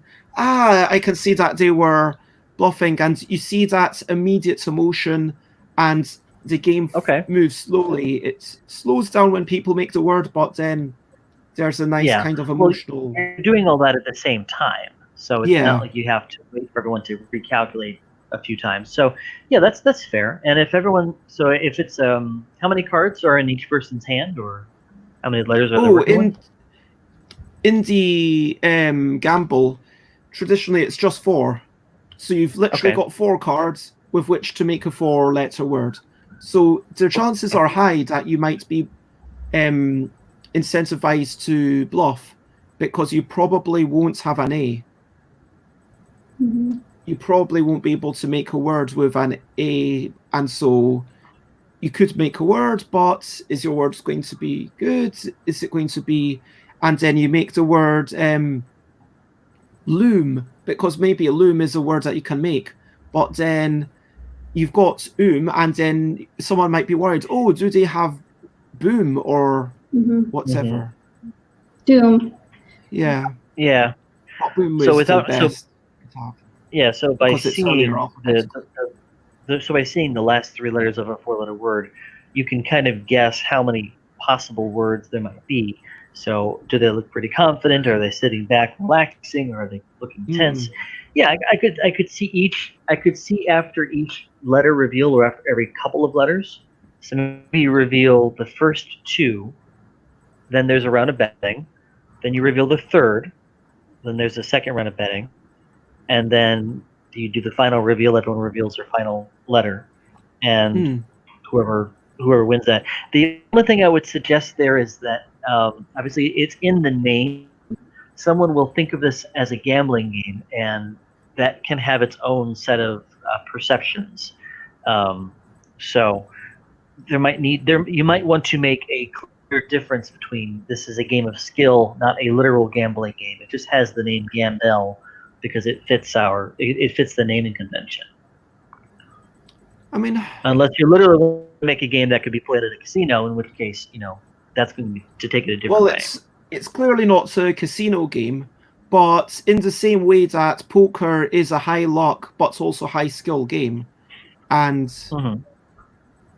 I mean, and Michael, I think, puts into the rules saying, yeah, you can do this with matchsticks or little pennies or old kidney beans if you want. Well, you should use dried kidney beans. I mean, they don't have to be old, they just have to be dried. Just like every drinking game has the disclaimer in the rules. It says this game is for adults that are legally able to drink, and they dance around the subject with similar skill. but yes, something that might come up. You Yeah, might want to know. You might want people to know that this is not intended as a gambling game, but could be a gambling game if you so chose. it's a fair point. I might have to think about it both in terms of perception and in terms of legality, I guess. I mean, Yeah, because some places have very interesting rules on games that are deemed a gambling game or perceived to be a gambling game when it's literally called Gamble. That connection is going to be fairly strong. My suggestion would be to change the name. it is just such an obvious name. It is I an will. obvious name, but because it's so obvious, because it's so obvious, it's going to draw the comparisons or perceptions you may not want. That is a fair point. I will speak So- to other people about because- that. Of course, it does sound like one of the aspects is the bluffing aspect. I like that notion of being able to bluff people and feeling like my skill at bluffing is balanced by my skill at wordplay. If I'm good in one, I might have a good chance. Even if I didn't have the best word, I might be able to successfully bluff in much the same way a poker player can masterfully bluff with a pair of twos in their hand or whatnot. So the best word will not always necessarily win. So something, again, not my game, your game, but my suggestion would be to focus the name of the game. The emphasis of the game is around the bluffing. When you cause someone to fold, you score some points off of them. So this becomes less of a betting game. So I don't know how you would do that, but perhaps there's something in the rules that says when you fold, you have to point to the person you think will beat you, and then if you're right, if they win the round, then you'll score some points. So there's some other ways of scoring this such that you can take the betting aspect out of it completely. That's a really nice aspect. Like maybe, just when you fold, you point at who you think is going to win, something like that. Yeah. So maybe it's something like I've just got some jokers in hand here. So I'm going to give you a card that says in my color, this is my guess for the round. So put this face up in front of you to show that blue has folded. Blue has given out their guess.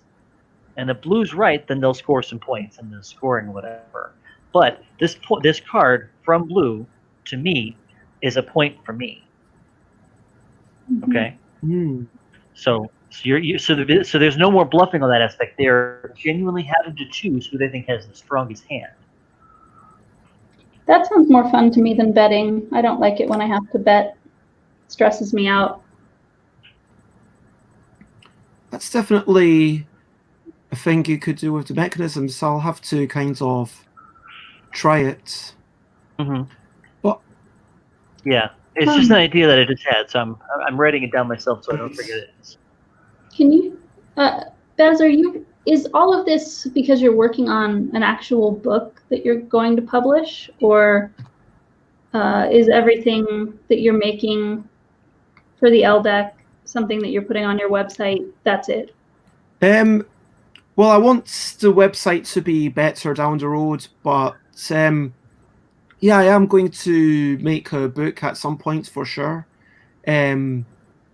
Like, honestly, for the book, I don't particularly need more games that use other components, but it would always be nice to have more games to put in there. I know that I saw, one game system that on the back it said, oh yeah, here's some public domain games that, yes, you can play with our cards. You can play memory or whatever. And to some degree, it's like, okay, maybe there's like a tiny chapter at the end that says, yeah, by the way, of course, you can play these games if you are too unimaginative to realize how these things can work out. Or here, there's some simple exercises that you could do to help your children learn the letter shapes. Like things that I used to do with my nieces, where I'd scatter all the cards and then I'd say to Mina, hey, this is what an A looks like. Can you find DAs, there's 6 of them, and then we would have to find them, and then say, okay, now can you find the Bs? And then we'd work through the alphabet. Maybe over the course of 2 sittings, we'd work through all the letters, and then, yeah, fairly soon, Mina was able to recognize letters better than their slightly older sister, which I Nice. feel, it's because you're practicing and learning these things. And then I played a game with Mina also that was completely, so my full legal name is Behrooz, Behrooz, and their name is 4 letters, mine is 7 letters, plus I have a very uncommon letter at the end. So for them, it was like, okay, we're both going to scatter all the cards, and then as quickly as we can, start scattering cards to spell our name. And so it was just, could they spell their 4-letter thing faster than I could? And then when they could do that, then it was like, quickly, let's play the same game.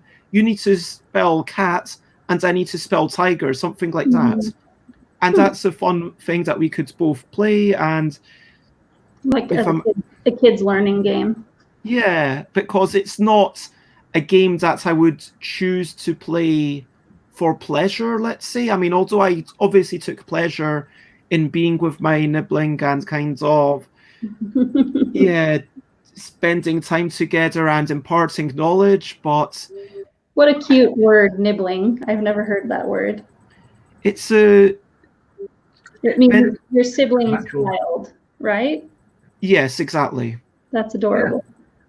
I was going to say though, Bez, if you are creating a collection of, if you are going to publish a book or do something like that, something that I would want to do if it were me is create some kind of like meta game or like bingo, like LDEC bingo, like try this many games, like collect the games that you've tried, or like some kind of little adventure of trying one game from this category and one from that category or something, just to encourage people to try a lot of different things. Could make it fun and creative. It could be some sort of something unlocked as you go. Potentially some achievement kind of to tick off on the back page or something. Yeah. Yeah, So, I mean, anything like that could be fun. With the main games, I would kind of think, well, they're all in this book and they're all worth playing. I wouldn't kind of want to say, oh, one from this cat. I'd almost want to say, rather than just trying it, score at least this thing within this game. So, like, maybe 3 different achievements for each game. Yeah. Like, I'm actually, so my current obsession on my iPad in terms of games is the Ganshin Clever app, the That's So Clever app. And in that, I'm actually just going to pull it up now while I'm thinking about it. They have a number of achievements. I'm just going to show it on screen here. There are a number of achievements that can be found, essentially.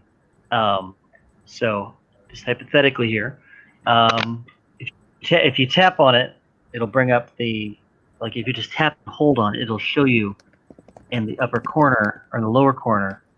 So this is the score as many points as possible. This is just one of them that I've unlocked. This is another one. Collect as many points above 275 as possible. So there's like 15 of them on the screen here, and I'm nowhere near getting all of them because I'm apparently not that good at it. But so it's making you want to do more. Pardon? It's making you want to do it more. Exactly. And Bez, I would submit this as a game of skill with lots of luck that does not feel like it has a ceiling. There's no way of getting the perfect game. I don't even know what a perfect game is. I cannot picture. But there is a mathematically perfect game in Ganshin Clever. There is a mathematical thing. If I were to sit down and do the maths, I feel like I'll figure it out. But looking at it, just kind of perceiving it, I'm not sure what exactly that would be. So, or at least figuring out what the perfect game is an interesting puzzle. It's not trivial. There you go. Sure, there you go. So so Bez, the meta game here is like that. Figure out if I wanted to, I could probably sit down and take 5 or 10 minutes and a glass of wine to figure out what the perfect game of Genshin Puzzle would look like, what numbers I would need, where they would go, and if I could somehow, get the perfect set of numbers over 18 rolls plus the 6 sets of dice that are given me, I could probably figure out the best possible score. Your games could have that same sort of notion. What's the perfect score in your games? Write it down in the corner. Or what do you think the chances are of getting a ...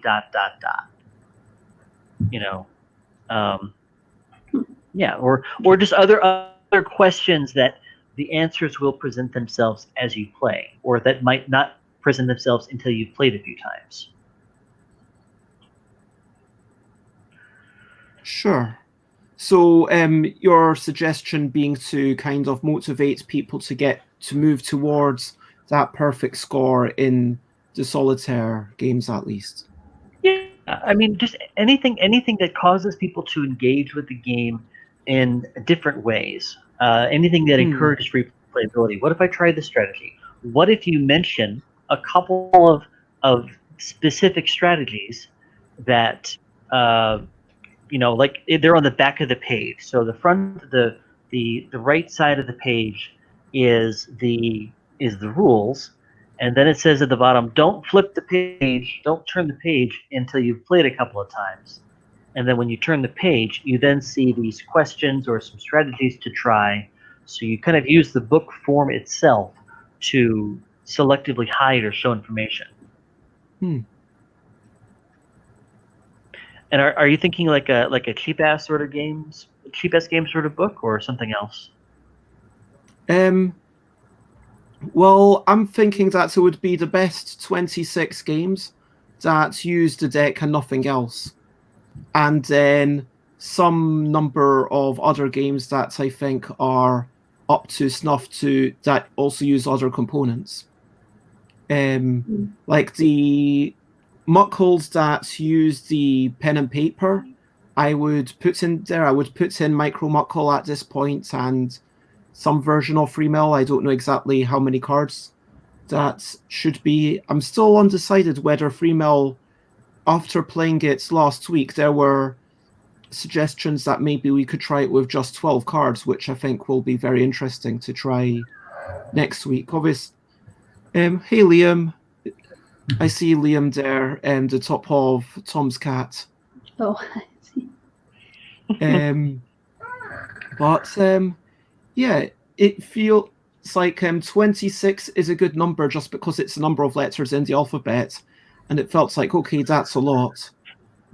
Although I wonder feels like it feels like QI. You know how they do like a whole show dedicated to a specific letter? If there's any way of presenting each chapter as a specific letter, be it a game or the thematic tendencies of it, Actually, so Anna Maria Jackson Phelps made the point that it doesn't even need to, the game names don't need to start with that letter. It could just be like the chapter name starts with it. So it could be like a game that started it all, Wibble. And they could literally be in chronological order, just in the order that they were invented, because why not? That's like as good an order as any other, frankly. Make up the chapter titles to start with the letter, or I think you've got a lot going on there.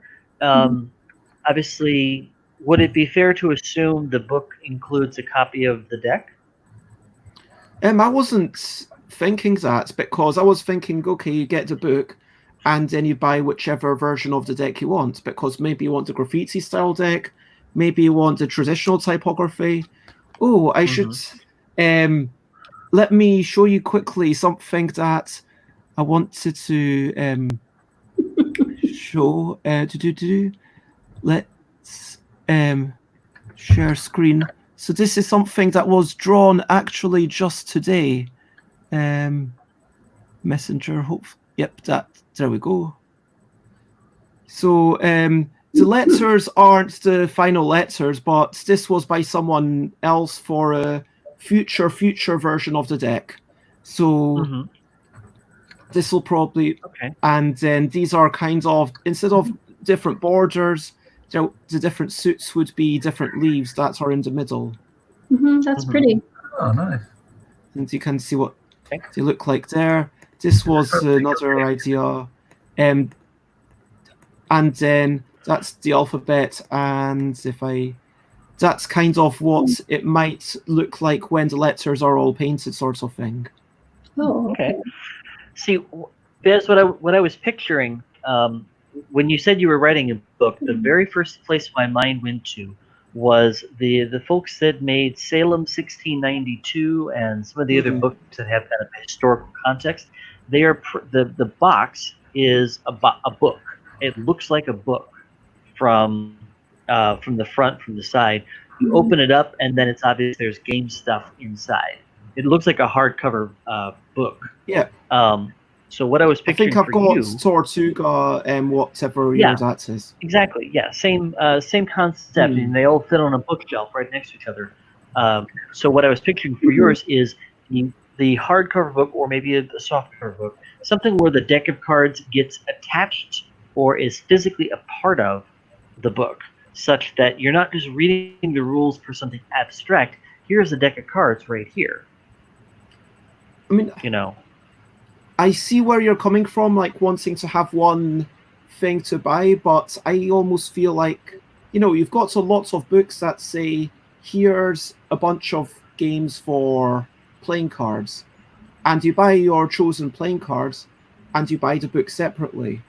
And I know that obviously playing cards are, I'm never going to become as ubiquitous as the traditional French suited deck of playing cards, but using that as a model, I think isn't. Yeah, I'm thinking. It would be Okay, harder to manufacture Chris's suggestion. Maybe. I don't think it would be as hard as you think, but I don't have enough information to say any more than that. It might not be a standard manufacturing option, Right. but I'm picturing yeah. So because it's not standard, it might be more difficult than your typical telescoping box and whatnot. With that said, maybe it's a book and deck of cards that comes in a box. They fit together, and you could take out. I mean, I feel like if someone wants to buy the two of them together, wherever the book is sold, the deck is also going to be sold. Like if it's on my website, or if it's off me at a convention, or if it's on Amazon, or if it's on a shop, you're not going to have the book without having some versions of the deck. And yeah, I feel like realistically, where I am right now, I don't have the ability to do print runs to have something that's super fancy, if you know what I mean. Sure. Do you think you get on Kickstarter?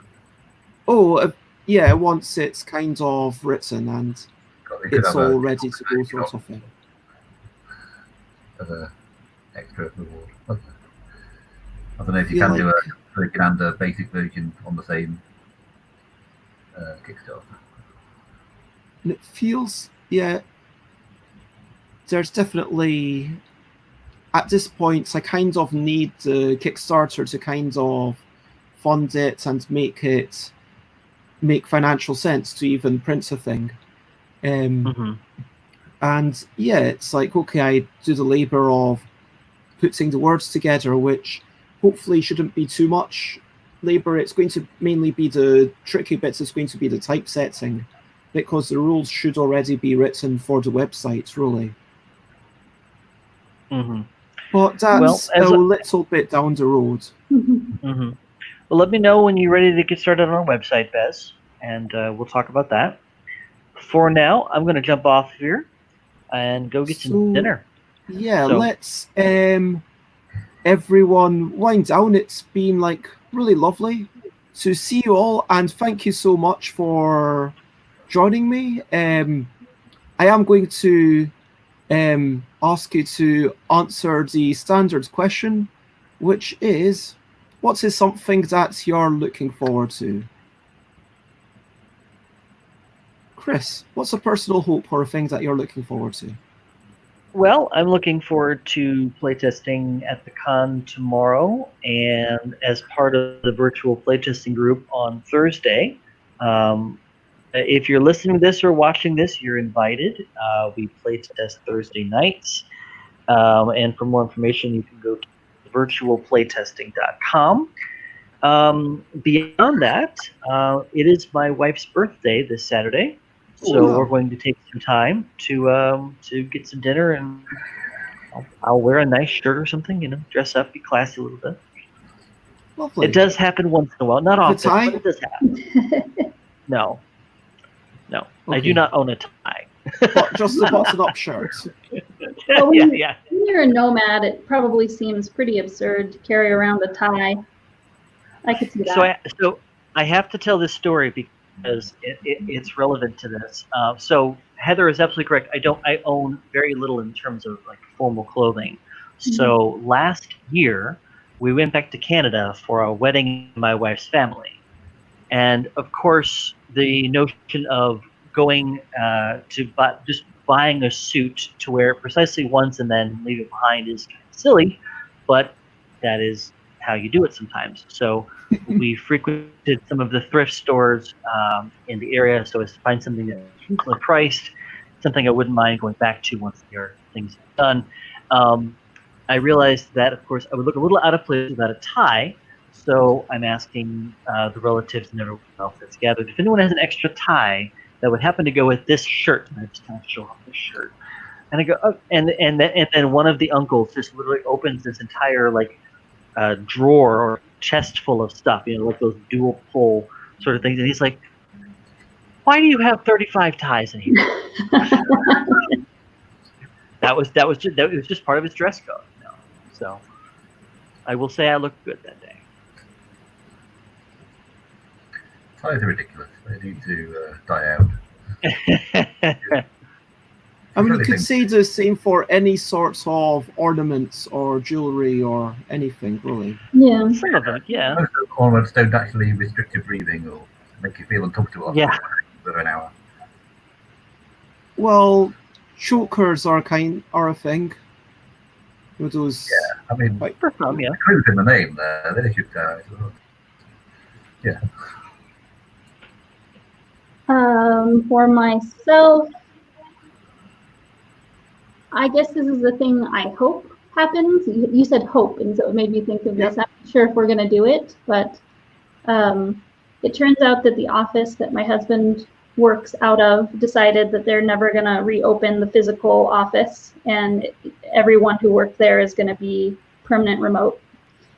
And one of his coworkers is a good friend of mine and lives in a space with his wife and a roommate and a dog that's real tight and distracting as he's trying to focus on his development work. So we've invited him to use the spare room in our house to work. And I hope he takes us up on it, because it would be nice to have a regular friendly face, that actual human being we see regularly again. And I think it will really help him too. Our only major hurdle is that he does have an allergy to cats, and we have cats. So we have to make sure it's all carefully managed, and whether or not it can be is the question, I guess. But so we'll see. Hopefully we can overcome those allergies. And Tom, do you have any hopes or things you're looking forward to? Well, just received a game published by one of our local members of our playtest group. So I'm looking forward to trying that out. Okay. Which one? Houses of Knowledge. Cute little. Houses of Knowledge. Oh, lovely. Yeah. Nice. So I've sort of seen that go from a handwritten prototype to they've actually produced a nice sort of product. Yeah, I met those two people at Aircon. Yeah, they understand. Red Squares and Zoromea? Zoromea, yes. Thibaut and I can never remember the name of his wife. So, More. Actually, Maya. Yeah. Lovely couple, made a great game, and so I am hoping, it's more of a hope than a look forward to. I'm hoping to get up early enough tomorrow to be able to do some exercise before my stream, because whilst I have been doing my daily morning streams, over the past week I've maybe started getting up a little bit later and maybe not exercising like I feel I ought to. It's easy to kind of just let that slide. So I'm going to get up early enough that I'm going to do some good solid exercise for 50 minutes or so. And Nice. that's my hope. And so we thank you again, everyone. And if you want to look out for Tom Cauldron, can chase after Tom on the interwebs. If you want, Chris is Intro Games. Yeah, I don't really do. .com. And Heather is running protospiel.online, July 17th to 19th. And also you've got your own website. Oh, open house mystery parties? Is that what you're talking about? Yes. Yes, sorry, I didn't share that one with you. Which people could find out. And if you want to chase after me, you can find stuffwithbez.com, twitter.com/stuffwithbez, instagram.com/stuffwithbez, twitch.tv/stuffwithbez, facebook.com/thingsbybez, because Facebook doesn't let you have FMB next to each other in the URL, but I can still have stuffwithbez as a page name, so you can search for it and find me. And so that is facebook.com/thingsbybez, but I am stuffwithbez, as well as my email, which is stuffwithbez@gmail.com. And that is me, and all that is left to do is to say bye, bye, bye, bye. This is the bye-bye song. Bye, bye, bye, bye. Thanks for watching along. Bye, bye, bye, bye. This is the end of the show. Bye, bye. Bye bye, and now it's time to go. Bye bye, bye bye. This is the goodbye song. Bye bye, bye bye. Thank you for watching along. Bye bye, bye bye. This is the end of the show. Bye bye, bye bye. And now it's time to go. Bye-bye. Bye-bye. Bye.